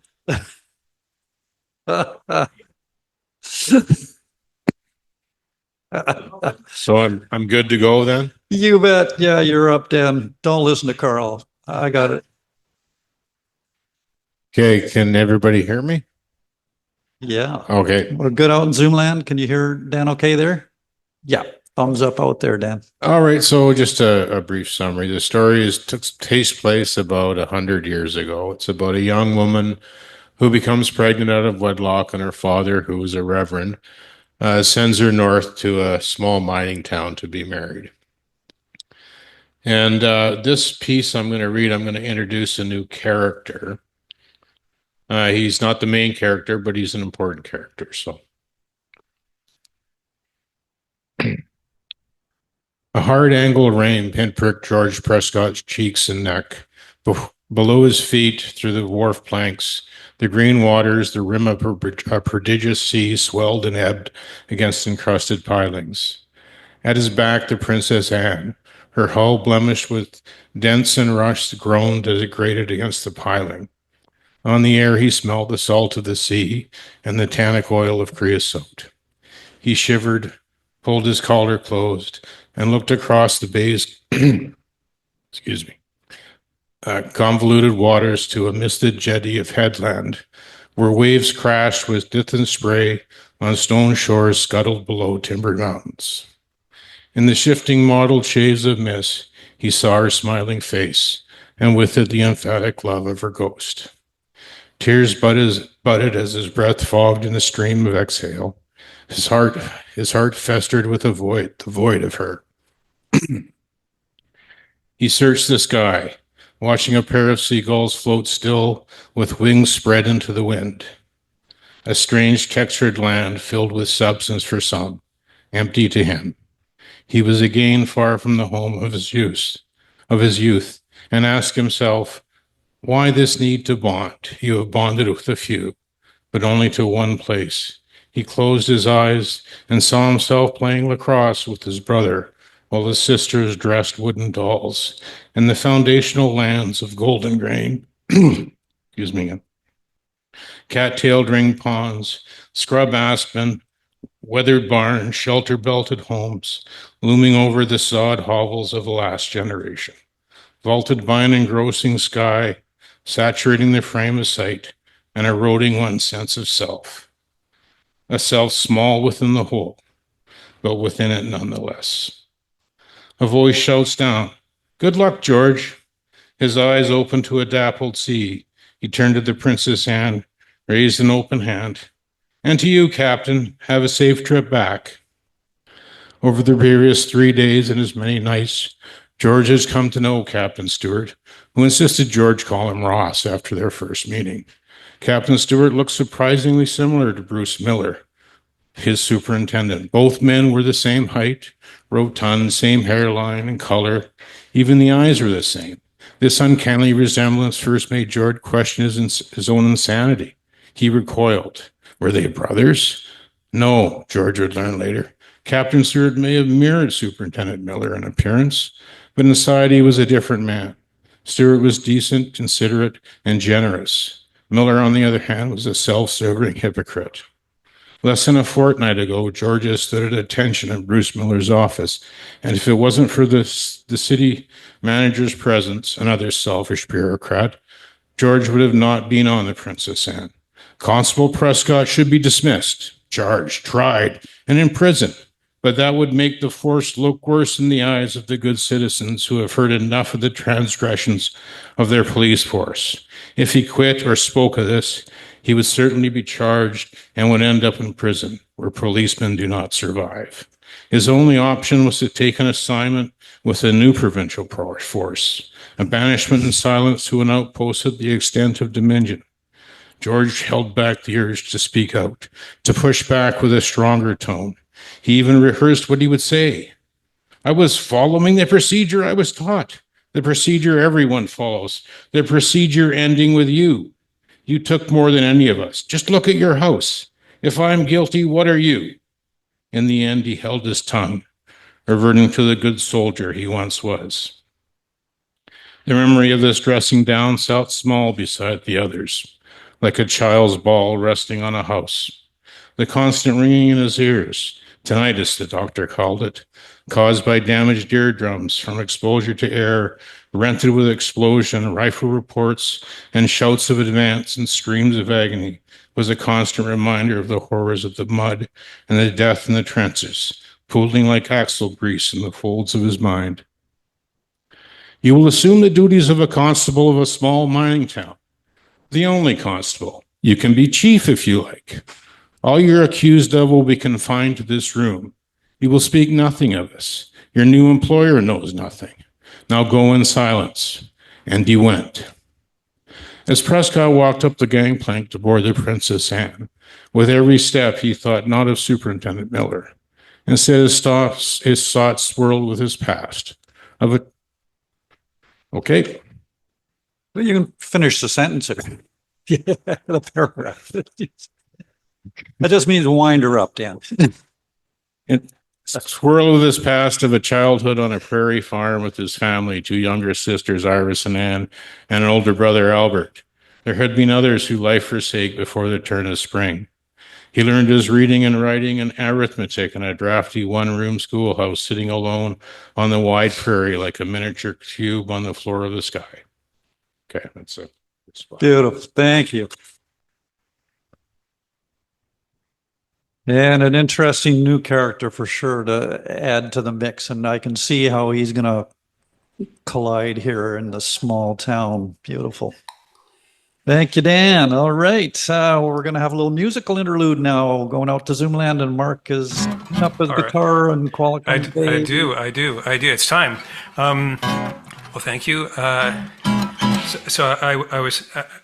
I'm bound and determined to do this song. I wanted to, a while when I made up this song, I was thinking about empathy. And I think a lot about empathy. I think highly of it. I know that Elon Musk doesn't, but I do. And I sort of disagree with him on that. And so I was thinking about empathy, and I was thinking, well, I should write a song about, with empathy. And then I ended up with this, I feel a little sheepish too about it, with 2 social workers on the Zoom here, or on the evening here tonight. It's just a little disconcerting.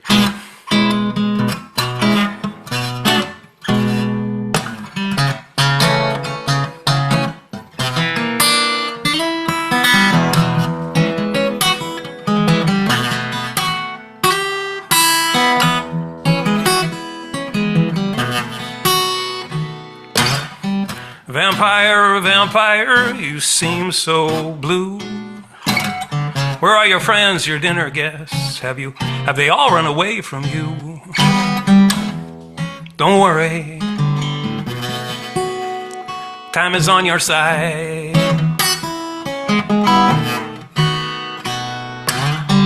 Vampire, you look so pale and low. You're spending too much time on the internet. You can't get blood from a stone. Why don't you put on a fresh shirt? The red one is fine. The red one is fine. Oh, I know neckties are more popular than they used to be. And everyone is driving in locked cars on the main arteries. But the news says there's no chance of peace. So there's that at least.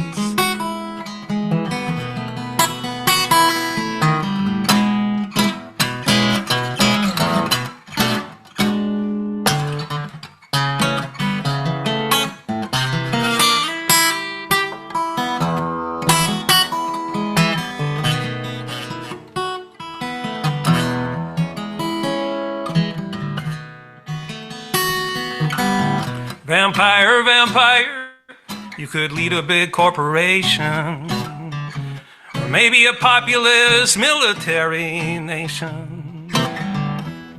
Though then again, your reputation might slide. It might slide. Oh, I know neckties are more popular than they used to be.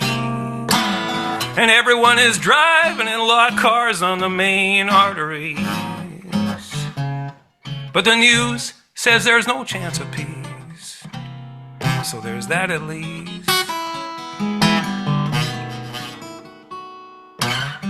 Vampire, you've got no soul. Where are your friends, your dinner guests? Oh, they had to go.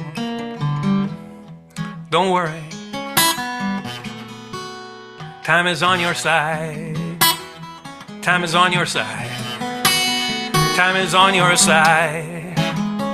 You've got plenty of time. I mean, a lot of time, really, when you think about it.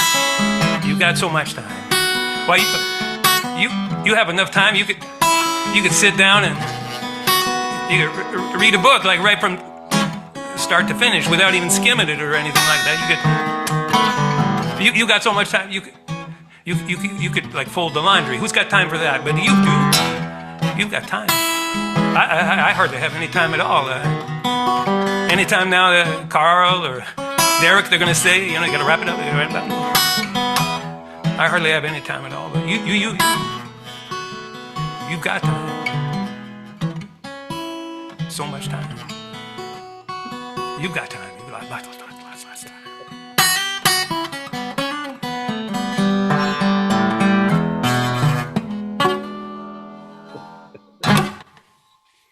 It's my empathy song. There we go. All right. Awesome, Mark. Thank you, man. You always lift me up. Oh, good. That was great. Yeah, I think you got a lot of room to explore some more in the blues, man. You're okay. Taking it in a new direction. All right. I think that's getting into Robbie Van's territory with the vampires, but he's cool. She'll share. I mean, it's not a problem. All right. Thank you. Yeah. She says right up her alley. All right. Okay. What do we got? We're coming back to in person now. Thanks again, Mark. That was wonderful. Misha Monre is here. Misha, come on up. Yeah, you can bring your wine. It's okay.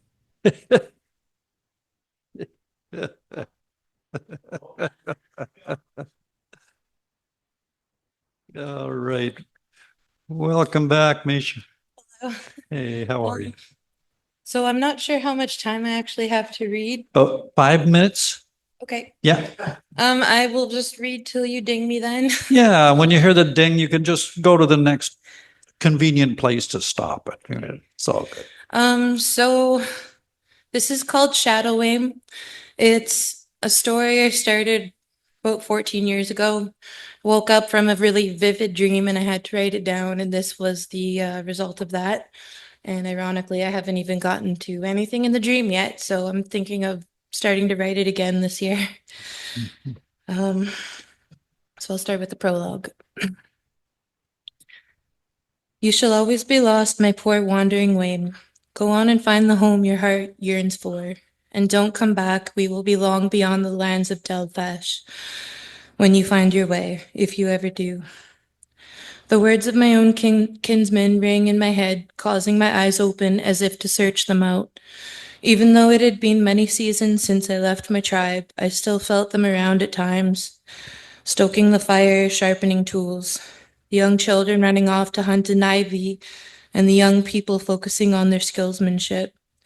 I had been trained many things from the day I could walk. From my father, I learned to fight and hunt. From my mother, cooking, sewing, and medicine. The day that I celebrated my 14th season of Wish, I packed up my belongings and I stood next to the young men waiting for their coming-of-age ceremony. Larly, what in Roshin's name are you doing? You must be getting prepared for your joining ceremony tonight. The boy standing next to me started laughing as I looked at my mother in disbelief. I told you I wasn't going to be joined. I choose instead the life of a warrior. She grabbed me by the arm and whispered, almost in a hiss, "You are a girl, never will you be a man. You must accept your joining." I knew why she was against this so. She had always waited for the day I would join with another and be blessed with child. That was the way of the Roshin tribe, but that was not the way of my heart. I had spent many moons dreaming of discovering new lands, new people. I would imagine all kinds of heroic endeavors in my head, and my heart seemed to skip beats at the thought of adventure. But being a woman would mean living in Roshin till passing, just as our forefathers. Only the boys were to leave in an effort to find their manhood and return 3 seasons later to prove their searching paid off. To be a girl wanting a warrior's life was almost hearsay in their eyes. To turn away from age-old customs was to announce a life of solitude, never to be welcomed back. At times I would shudder at the thought of being on my own, but at the same time I knew there was more in this life to see and know, and I was going to experience as much as I could firsthand. I didn't budge that day, and as I chose my path and started walking away, I heard my mother cry out in anguish, as if I was on my way to death. Other tribesmen only laughed at my leaving, as though I was some sort of spectacle. I will return someday, Mother Roshin. Keep my family well. Turning my head for but a moment, I said a quick goodbye to all I knew. Then I started to walk again, almost stumbling dumbly along. This feeling wasn't fear. This was excitement. I knew I was on my way to a different life than I should have had. I will find my Wame's way one day. Chapter 1. Today was the beginning of Gaish, the season of life. If I had stayed, I would have had a child aged 5. I chuckled to myself as I continued skinning the deer I killed moments ago. Its blood, warm and fresh, trickled through my fingers as I ran my knife along its belly. Thank you, Roshin, for this deer. Its life will not be in vain in my hands. Priestess Yami had taught me this blessing at a young age.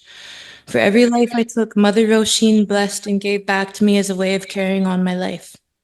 Every tree, bug, plant, and animal is a Wame in Mother Roshin's eyes.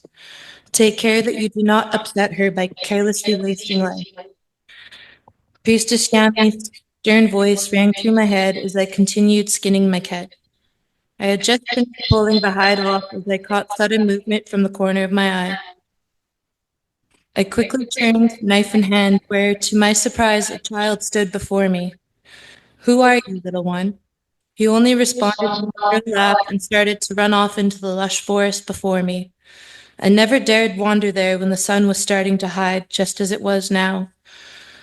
But a certain pang in my gut told me I needed to find the boy I just saw, or maybe he needed me to find him. I drew in my breath. Could this be my Wame I was to find? I quickly wiped the blood onto my tunic and wrapped the whole deer into a bundle, tying it to my back. I shuddered as I felt blood running down my neck. Looking for the spot where I saw the child, I waited to hear anything. As I was staring into the darkness of the forest, I noticed a glimmer in the corner of my eye. Focusing on that spot even more, I realized it was a pair of glowing yellow eyes staring intently back at me. Not able to move from the edge of the forest where I had been standing for what seemed moments, I barely managed to call out, "Little Wame, is that you? Please come out." The reply that I got startled me to the point where I had both knife and dagger ready. In a strange, persuasive whine, whatever it was slowly moaned, "You are smart to stay where you are. Come any closer and I'll rip you to shreds." If this was my Wame, I suppose Mother Roshin wanted to teach me a lesson. Nah.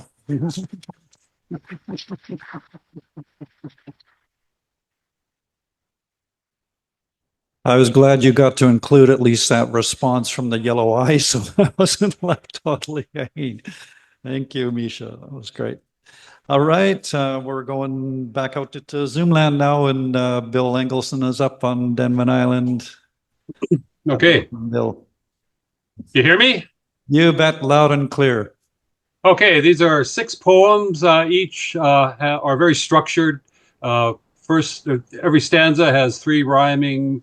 The first 3 lines rhyme, the 4th one doesn't. And it's basically poetic editorial. So it starts with January 1st. In the year 2025, a new year begins. The old one has stepped aside. It is now done. Its mission complete, and its sun now set, never to rise again. We hope that peace will be our fate, for we need somehow to placate this failure, to rejuvenate the calmness that we've never had. Against the time of awful wars, losses that crush our helpless shores, coxed by decadent dinosaurs, we inflame the sky with fireworks. Our streets are full of drifting souls, jam-packed safety nets rife with holes, change guided by pandering poles. We 1 step forward and 2 back. The year is young, I hear you say. Give it a chance, some time to play, to find its footing, find its way. It will be whatever it is. Next poem, North of 49. From trumpets Mar-a-Lago perch, this charmless man, fury and smirch galore, we watch him lunge and lurch, bear witness to false fealty. With eagle eye I scan his brain, a sordid adventure not to gain, absent insight, a daisy chain of sorts searching for awareness. A patriot I've never been, not a true Canadian sin per se, more a casual sheen, for we are not wavers of flags. Yet this bluster from the south, from a man not thoughtful, more mouth than truth, a loud millionaire mouse, wagging tails, chaotic tales. Here, mostly north of 49, a fanciful yet real line.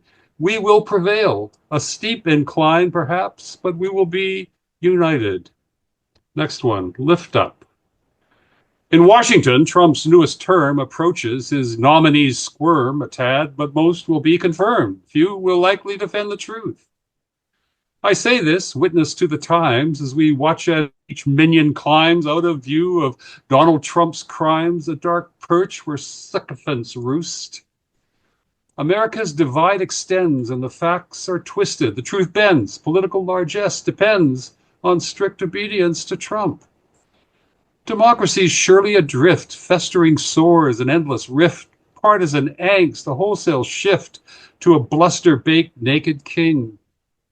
All that aside, a moment's peace. In the Middle East, war to cease in stages, a parleyed surcease, fingers, hearts cross, the bloodshed stops. Next one, an open mind.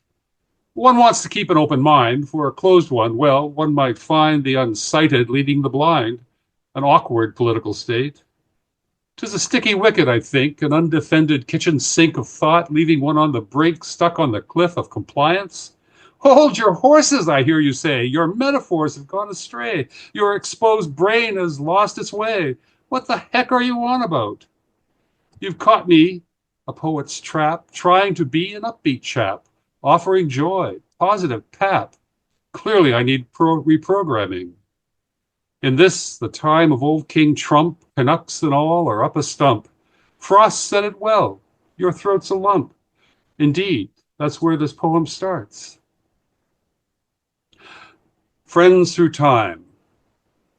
Through the portal of dreamlike time, I drift along, a thoughtful mime, shape-shifting memories sublime, unrolling canisters of film.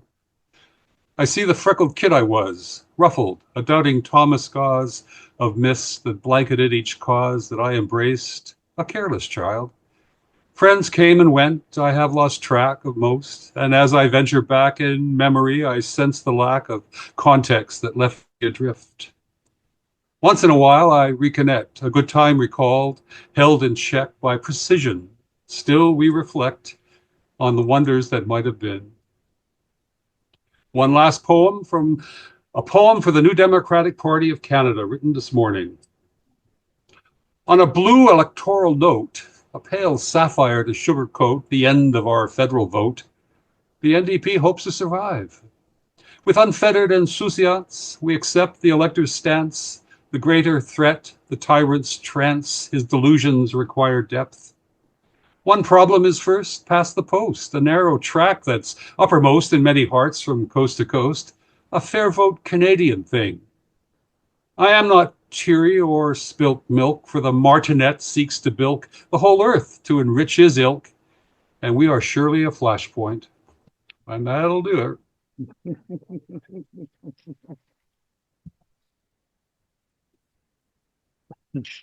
Beautiful. Well, you've thrown down the gauntlet for Joe Lunchbucket later with his political poetry. We'll see. We'll see what Joe comes back with.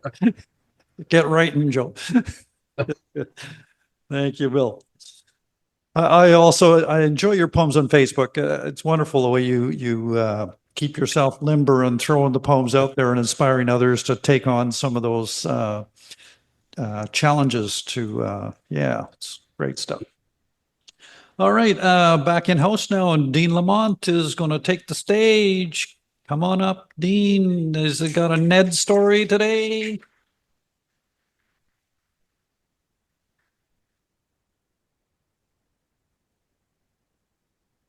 Something a bit different. All right. An open letter to Donald Trump. Thank you, Donald, for applying to become Canada's 11th province. Unfortunately, we are unable to process your request at this time. But seriously, Donald, do you really think that Canada would want to become a 51st state? For example, Canadians are used to living in a representative democracy, whereas since you and the Republicans took office, the US is being run by presidential decrees or executive orders. No prime minister in Canadian history has had as much power as you are now wielding in Washington. To tackle the USA's economic woes, you are cutting environmental regulations to enable billionaires and corporations to rape Mother Earth and accelerate global warming. In fact, the Republican Party does not even recognize that global warming is happening, dismissing climate change as normal natural cycles, despite the mountains of scientific evidence to the contrary.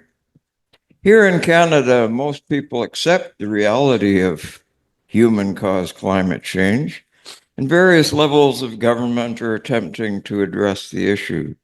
Drill, baby, drill is not a motto that resonates with most Canadians. I suspect, Mr. Trump, that you believe in the misconception that it's jobs versus the environment, whereas without the environment, there won't be any jobs. And speaking of the economy, do you realize that the US is over $36 trillion in debt as we speak?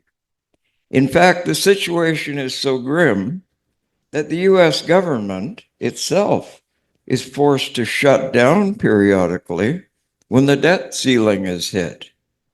Your answer to this worsening fiscal crisis? Double the debt ceiling. Yes. And which foreign countries hold the majority of US debt offshore? Well, it's China and Japan. It may be that instead of making America great again, your policies will make America poor again. A Great Depression such as the Dirty 30s could happen again, especially with the global climate in crisis. Do you really think, Donald, the Canadians would want to clamber aboard a sinking ship? And now, when you have launched a trade war with Canada and most of your other trading partners, the US economy may seem to be improving, but this is likely an illusion. For example, the phenomena you would call the oil boom, which has made the US a net oil exporter. This boom is a result of fracking old spent oil wells, but peak oil has come and gone.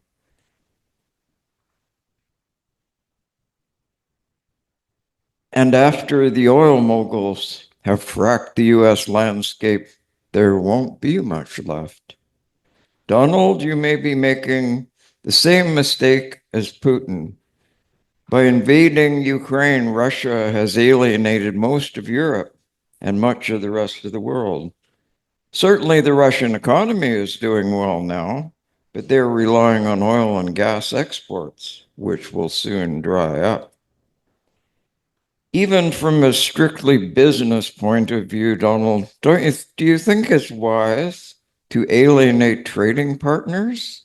And in this coming era of financial and environmental turmoil, do you want to be surrounded by friends or enemies? No, Donald, Canada is not interested in becoming a 51st state.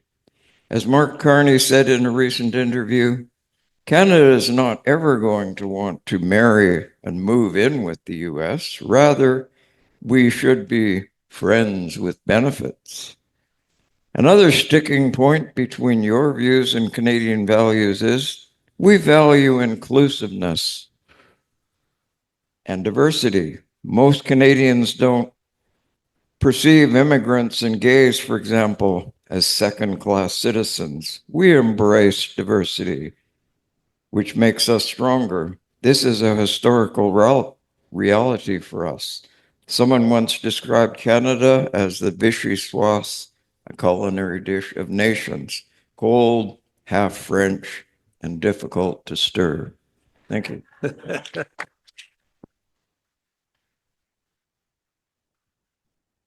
But stir us he has, right? Thank you, Dean. All right, we're going back up to Zoom land now, and Kathleen Vance is next up. There you are, Kathleen. Who's next up? See you again. I didn't realize. Okay, I'm next up. All right, I'm continuing with this story, and I'm going to try and summarize it really quick. Neighbor Nargis has asked her friends, Heather, Harry, and Little Bloom, to help her with her neighbors, Ralph and Esther, sister and brother-in-law, who aren't getting along. And Nargis got this message that said he's going to kill her, and that's why she called in for help. So meanwhile, Ralph and Lil have gone out to get a ladder to change a light bulb. Okay. Back in the living room, Ralph had set the ladder up and just taken out the burnt out bulb, handed it to Lil, and placed the new bulb in the socket. When he turned back to Lil and joked, "Why does it take two to change a light bulb?" Lil, who had heard that joke before, replied, "One to hold the bulb and the other to turn the ladder." Esther shrieked as she swooped past the ladder, knocking it hard enough to cause Ralph to lose his balance and tumble to the hardwood floor. Esther began laughing uncontrollably. Heather and Harry heard the loud thud and rushed to Ralph's side. Heather did the steps she had learned in her first aid course, while Harry called 911. Esther by now was wailing. "I didn't mean it. It was a joke." And Nargis rushed to comfort her. Lil was so rattled that all they could do was shout at Nargis, "Are you sure you got the pronouns right in that Morse code message? Pronouns are important, you know." Esther suddenly stopped wailing, stared at Ralph, whom Heather had moved into the recovery position, and shouted, "I'll get the first aid kit from my bedroom." She broke loose from Nargis, raced across the living room, slipped on the loose carpet, and fell on the hard floor. "You're going to need a bigger ambulance," Lil stuttered. "Harry, comfort Lil. I don't want them going into shock. Send them to the bedroom for blankets, anything to keep them busy. Ralph is going to be all right, and Esther is moaning loud enough to show she'll survive. Nargis, you take over with Ralph while I see to Esther." And so Ralph and Esther were taken to hospital and ended up on the same ward. Given how overcrowded hospitals are these days, neither complained, feeling lucky to have beds at all, and knowing it was a miracle they weren't both dead. Heather insisted that Nargis go visit them. Lil had told Heather and Harry what Ralph had told them before he got the ladder, and all three detectives agreed that while they didn't think there was a risk of Ralph or Esther killing out of loneliness, either or both could die of it. Heather had told Nargis, "You know what you have to do and say, and now is the time. Now or never. You're their neighbor, so be one." "Did either of you ever read Kafka?" Nargis asked, as she sat between their two hospital beds. "You mean the German writer who wrote the story about the guy who turned into a bug and spent the rest of his life hiding out in his house until he got squashed?" "We read that back in school," Esther said. "Yes, that Kafka. Well, he did write one positive story about a person who ended up joining a kind of circus, a place where everyone was accepted as they were. And I mean everyone. He had to walk halfway across the country to find it, but he did. Of course, it could have just been around the corner, too. That's Kafka for you, Nargis grinned. So I'm going to end it there because I think that's my 5 minutes, and we got to have time tonight. But thank you very much. Very nice evening, and I'm very glad to hear a song with both Karl and Derek in it. Thank you, Kathleen. All right. We are staying out in Zoom land, and Atma Friends is here again. Good evening, Atma. Gonna share poetry with us. Yeah, I'm going to share a story tonight. It's an excerpt from a much longer story that will be published in the New Quarterly this summer. And but it's the excerpt stands by itself. It's a very long memory, a long flashback from the main narrator.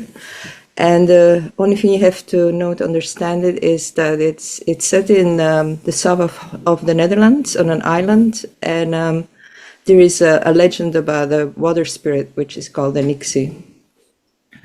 And it's exactly 5 minutes. So, Karl had been with Ada in the wetlands. The tide had been out.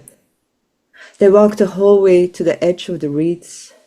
Sun sparkled on the sea. The summer heat hung heavy.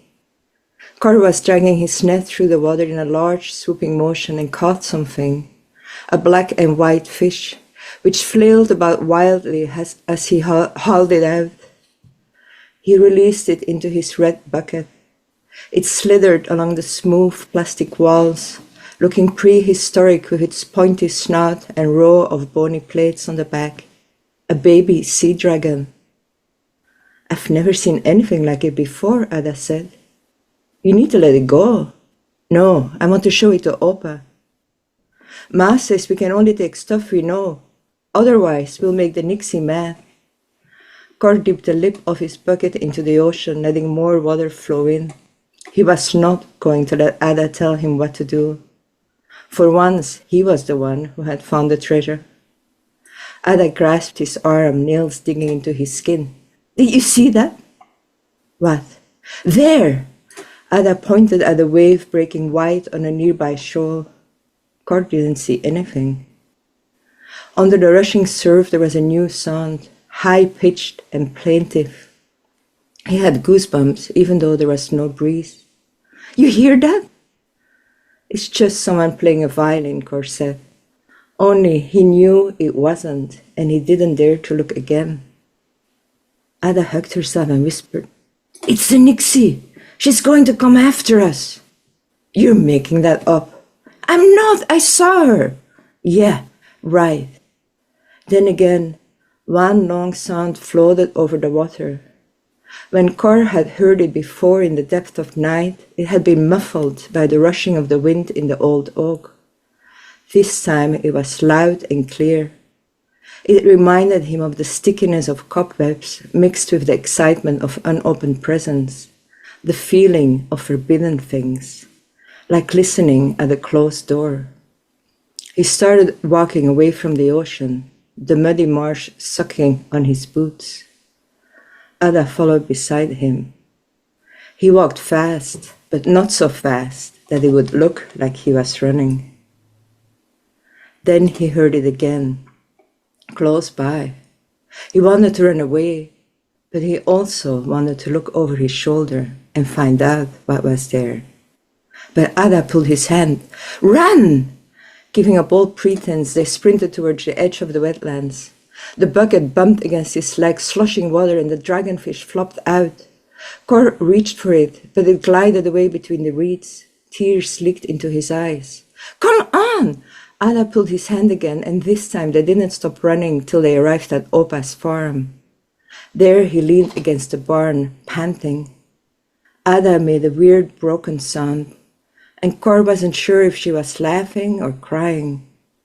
He couldn't hear the Nixie anymore, but he didn't want to stay around. "Let's go to the tip of the island," he said, "and fly my kite." They rode their bikes. Neither of them spoke. The tall poplars along the road threw black shadows on the asphalt. Karl pushed the pedals till the hot air burned his lungs and his muscles ached. He longed for the cool breeze of the beach, for the open sky. Once he was standing on the sand, the string of his kite tugging between his fingers. He felt foolish and wished he could bury the memory of his fear.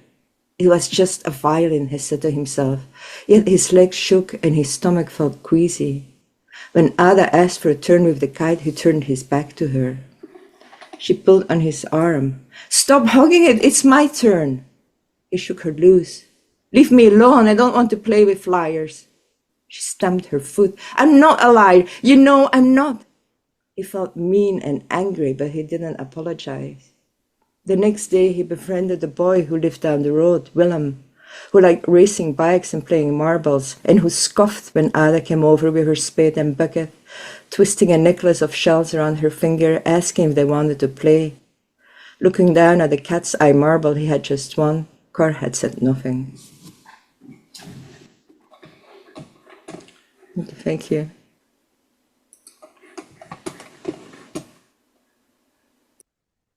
Beautiful. Thank you, Emma. I want to read the whole piece now. Oh, thank you. Well, it will be out soon.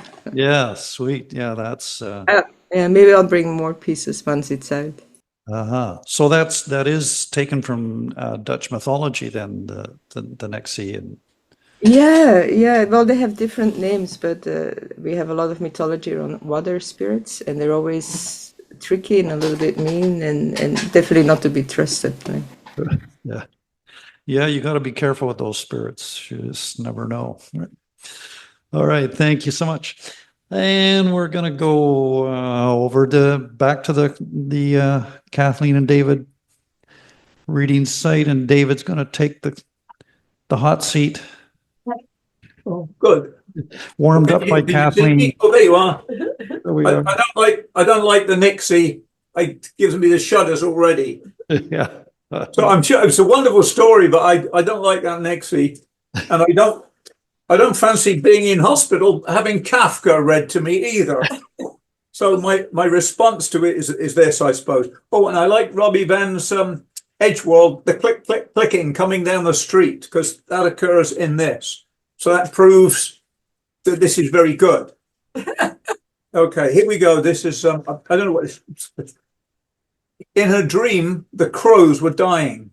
She lurched sideways on the hard mattress to get a better view of the birds. In the dream, crows already dead were strung in black lines of warning from the fence rail and the lowest branches. She turned her eyes from the flies that buzzed on their crusted eyes and beaks. Crows flapped inside her father's chicken wire trap. The prisoners watched their enemy marching at them across the meadow from that Land Rover. Susan looked down and saw her bare and sleepy feet carrying her against her will behind her father as he trod to the trap across the wet morning grass. He snatched at the bottom of the mesh wall and grabbed one wriggling bird. He stamped with a boot on the bird's head and tugged its legs. Then, opening his clasp knife, he cut among its shining black feathers. A round green tin appeared from nowhere, cold in Susan's warm palm. She held it tight and watched her father pry off its lid, dig out the rat poison and smear it, wipe, into the bird's carcass, unclosed, snapped the blade. He laid the poisoned body on an open patch of ground. He smiled down at her from on high. This poison one, he's going to lie on the grass here for old Mr. Fox. Mr. Fox's dinner, right? Then he reached into the trap again, seized and killed another crow. And this fine chap, you can hang him from that branch over there, right? He'll warn off the other crows. The survivors clattered and flapped against the chicken wire net. Her father shook his head. We'll leave the others in the trap to call for their friends. He winked. Her father had brought a ball of twine from the truck and now handed it to her. He He spat and carefully wiped the poison from its blade before handing her the cold knife.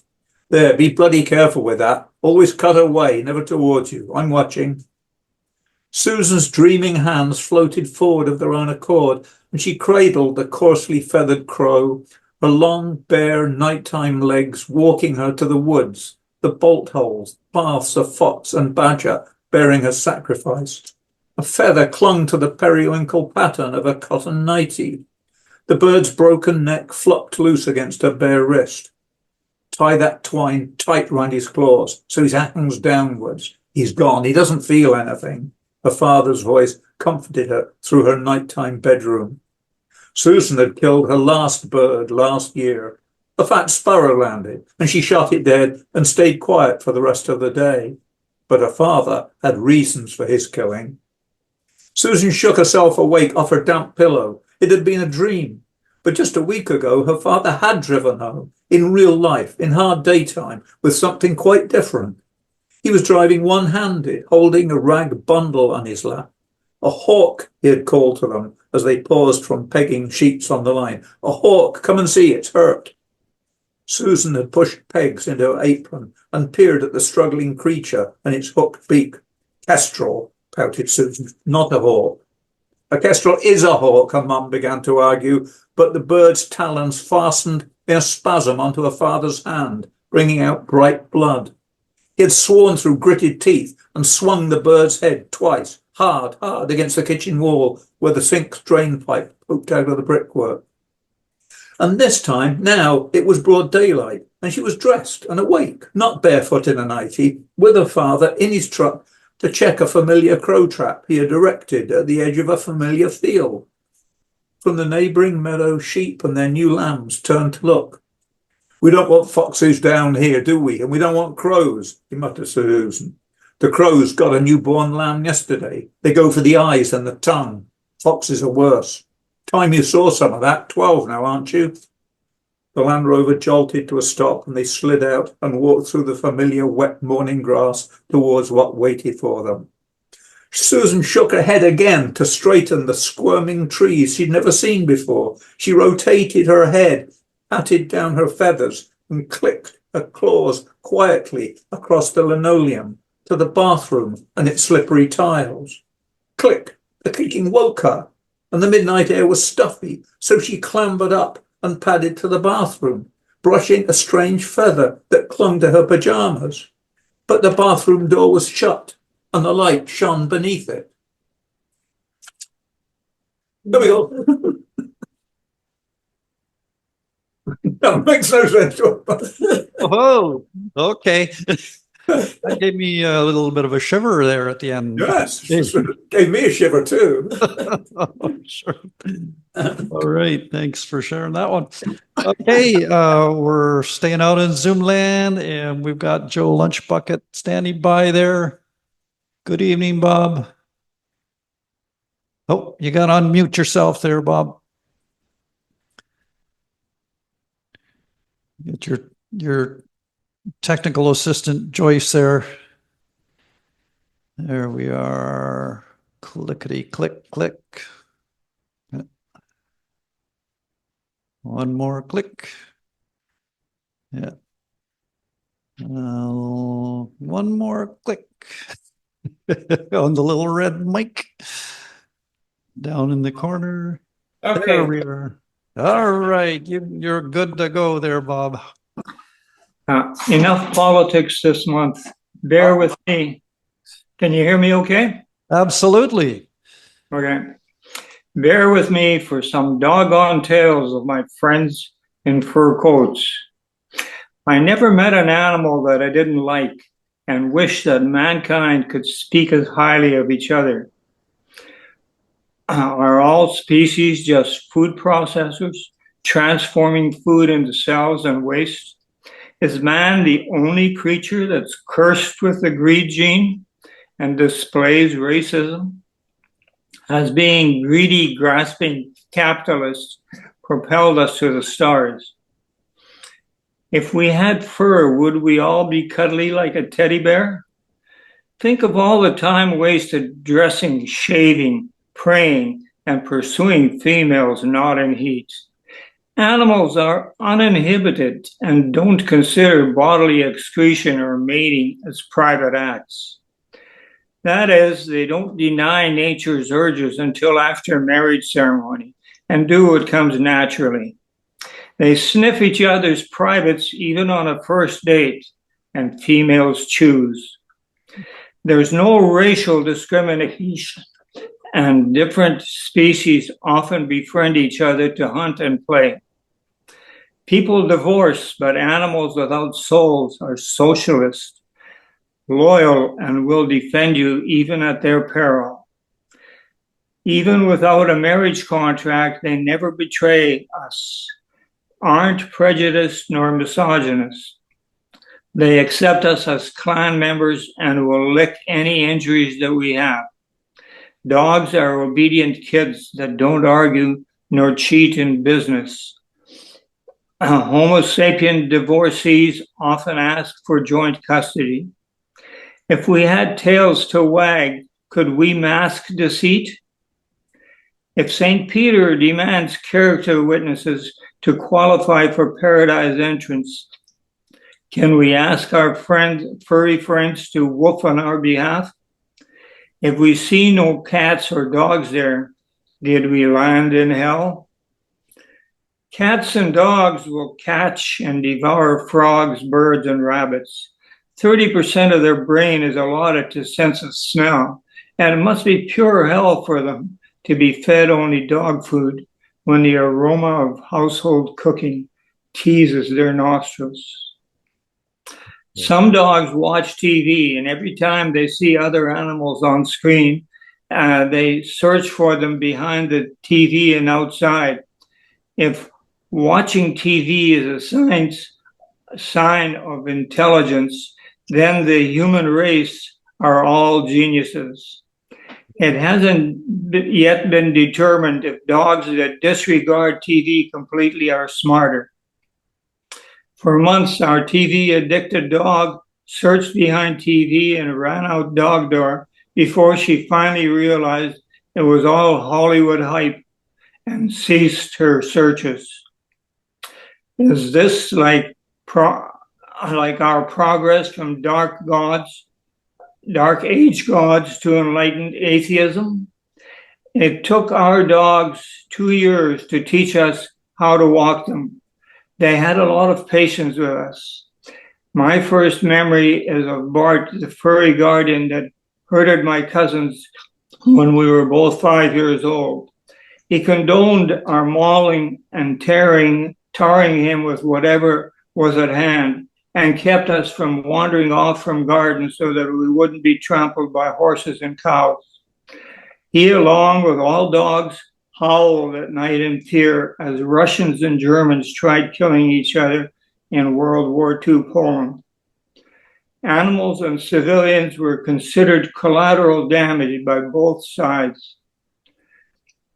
Bart passed on, and at the end of WW2, my mother and grandmother befriended a dog abandoned by Russian soldiers. At first, the dog refused food, but in a few days, he adopted us and guarded our property from night marauders. This loyal animal was adopted by my cousin's family when we were displaced from our home.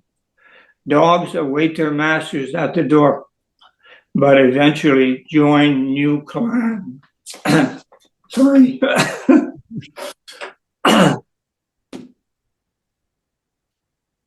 It's never too late to try something new, is it, Bob? That's good to see you branching out, man. That's good. Okay. And you know what they say, if you get to heaven and there are no dogs there, you're not in the right place. All right. Yeah. Yeah. All right. So that brings us pretty much to the end here. I'm just going to read a short prose piece and we'll wrap it up for tonight.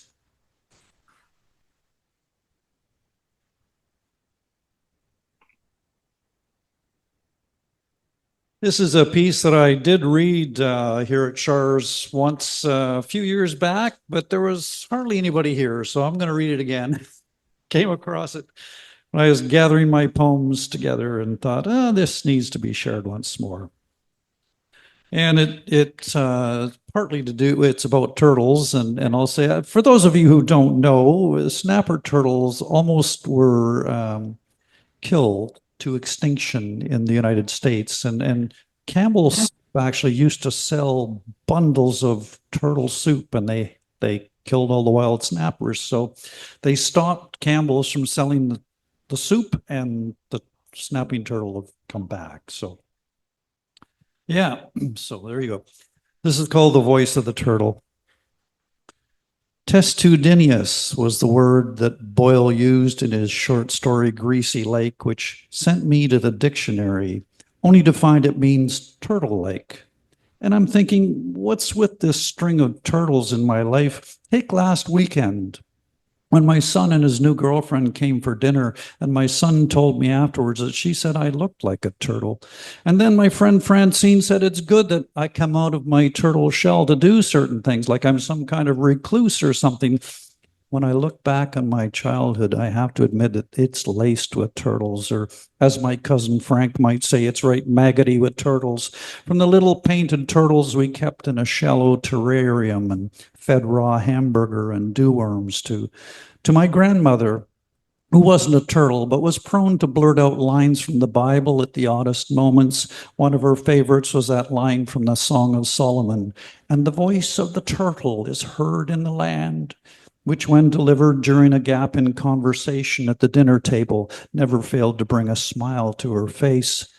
To the giant snappers and leatherbacks that used to sit immobile as stones with their bald-eyed stares, sunning themselves on the riverbank of the Thames in London, Ontario.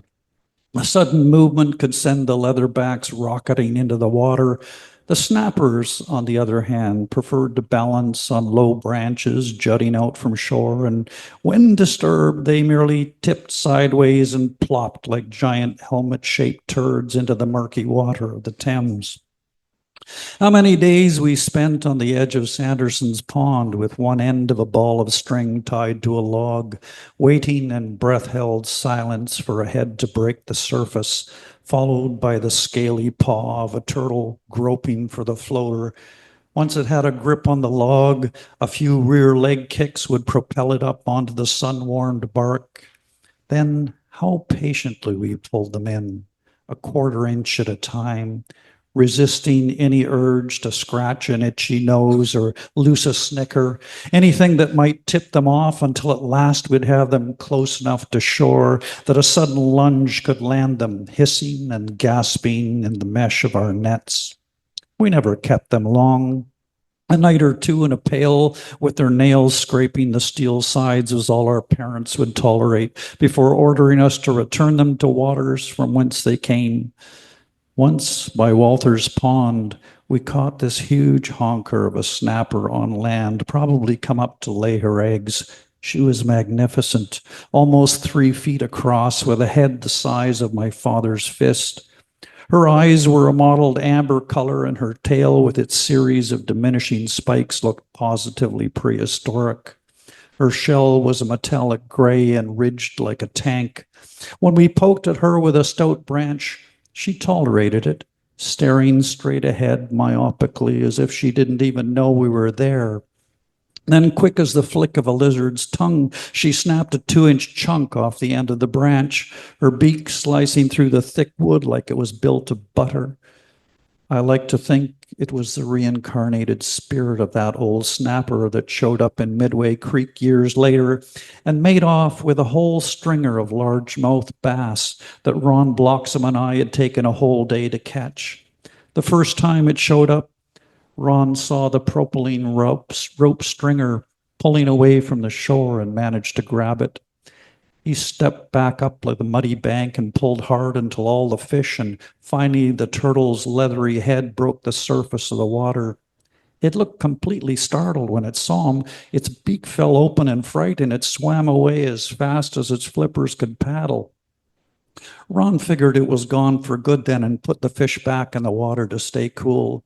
He dug the pointed spike on the end of the stringer extra deeply into the mud, and we carried on fishing, praying that our worms wouldn't end up in that turtle's gullet, The next time we happened to glance over, the stringer was gone, spirited away silently right under our noses. I don't know if turtles know how to laugh, but I had an uneasy feeling that that one was somewhere deep down in the pool, blowing bubbles of laughter between bites of fresh fish.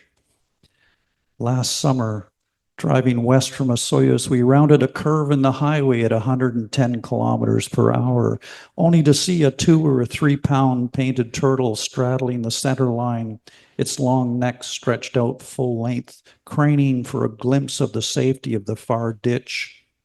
It was an easy dodge. I swerved well wide of it and stood on the brakes, pulling over on the shoulder about 50 meters past it. The sun was edging into the western quadrant of late afternoon, and we had many miles to make before bedding down for the night, but somehow I knew I had to try to help that fellow traveler stranded in the middle of the smoking pavement. Perhaps some part of me saw the chance to offset a bit of bad karma. Another car was in the curve by then, and in my side view mirror, I glimpsed the laughing white faces of the teenage driver and his passenger as they whizzed by.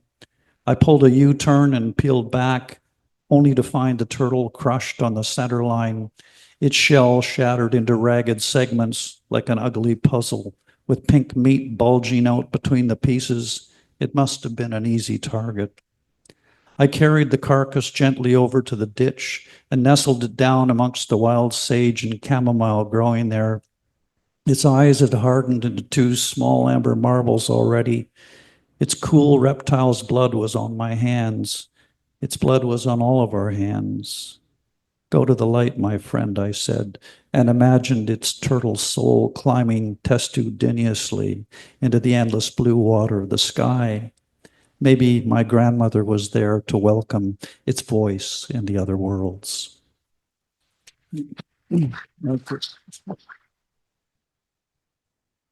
Thank you. And thank you all for being here tonight, for making this such a special evening, such an eclectic evening as always. And I want to say a big thank you to Char for working her technical magic again, hosting us. To Karl for moderating us, even though he made one slip up, which I'll never let him forget. To Sheila for keeping us fed and watered here from the back. Thank you, Sheila. There she is. To all our open micers who shared their souls with us tonight. Some beautiful, beautiful stuff. And please keep writing, keep sharing. And most of all, of course, to Judy LeBlanc, our featured reader, for sharing from her books tonight. Such wonderful, wonderful writing, inspiring stuff. And a reminder, her books are available on Caitlin Press or here if you're feeling so inclined. And also for those out there in Zoomland, if you want to e-transfer something to Char at electricmermaidreads@gmail.com, always appreciated. And I think that's about it. And thank you to Derek. Oh, and you're most welcome. Thank you all. Take good care, and we'll see you next month. And the featured reader for next month, Karl? Is Bradley Joseph Brown. Right, I think Bradley Brown, who wrote a mystery novel set in a small town, which I think we're all going to connect with. Yeah, I think. Yeah, maybe. Well, I think he's actually from here. Yeah, he's actually going to come here. Yeah, he's from Alberta, I think. Oh, he's Alberta? Okay, because it said Port Alberni on the thing, so I thought that's where he was from, so I don't know. Originally from Alberta, but maybe he's here now. Anyway, we'll see him next month. Okay, take care, everybody. Good night. Good night. Goodbye, Lesli. Good night, Kathy. Bye. Good night, everyone. Great. Good night, Jennifer. Oh, that's it. Oh, how do we leave? The leave. Goodbye. Goodbye.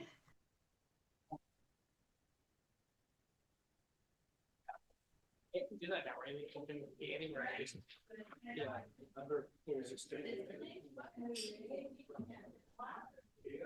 You didn't even get timed. I'm like, it's like I'm trying. It's already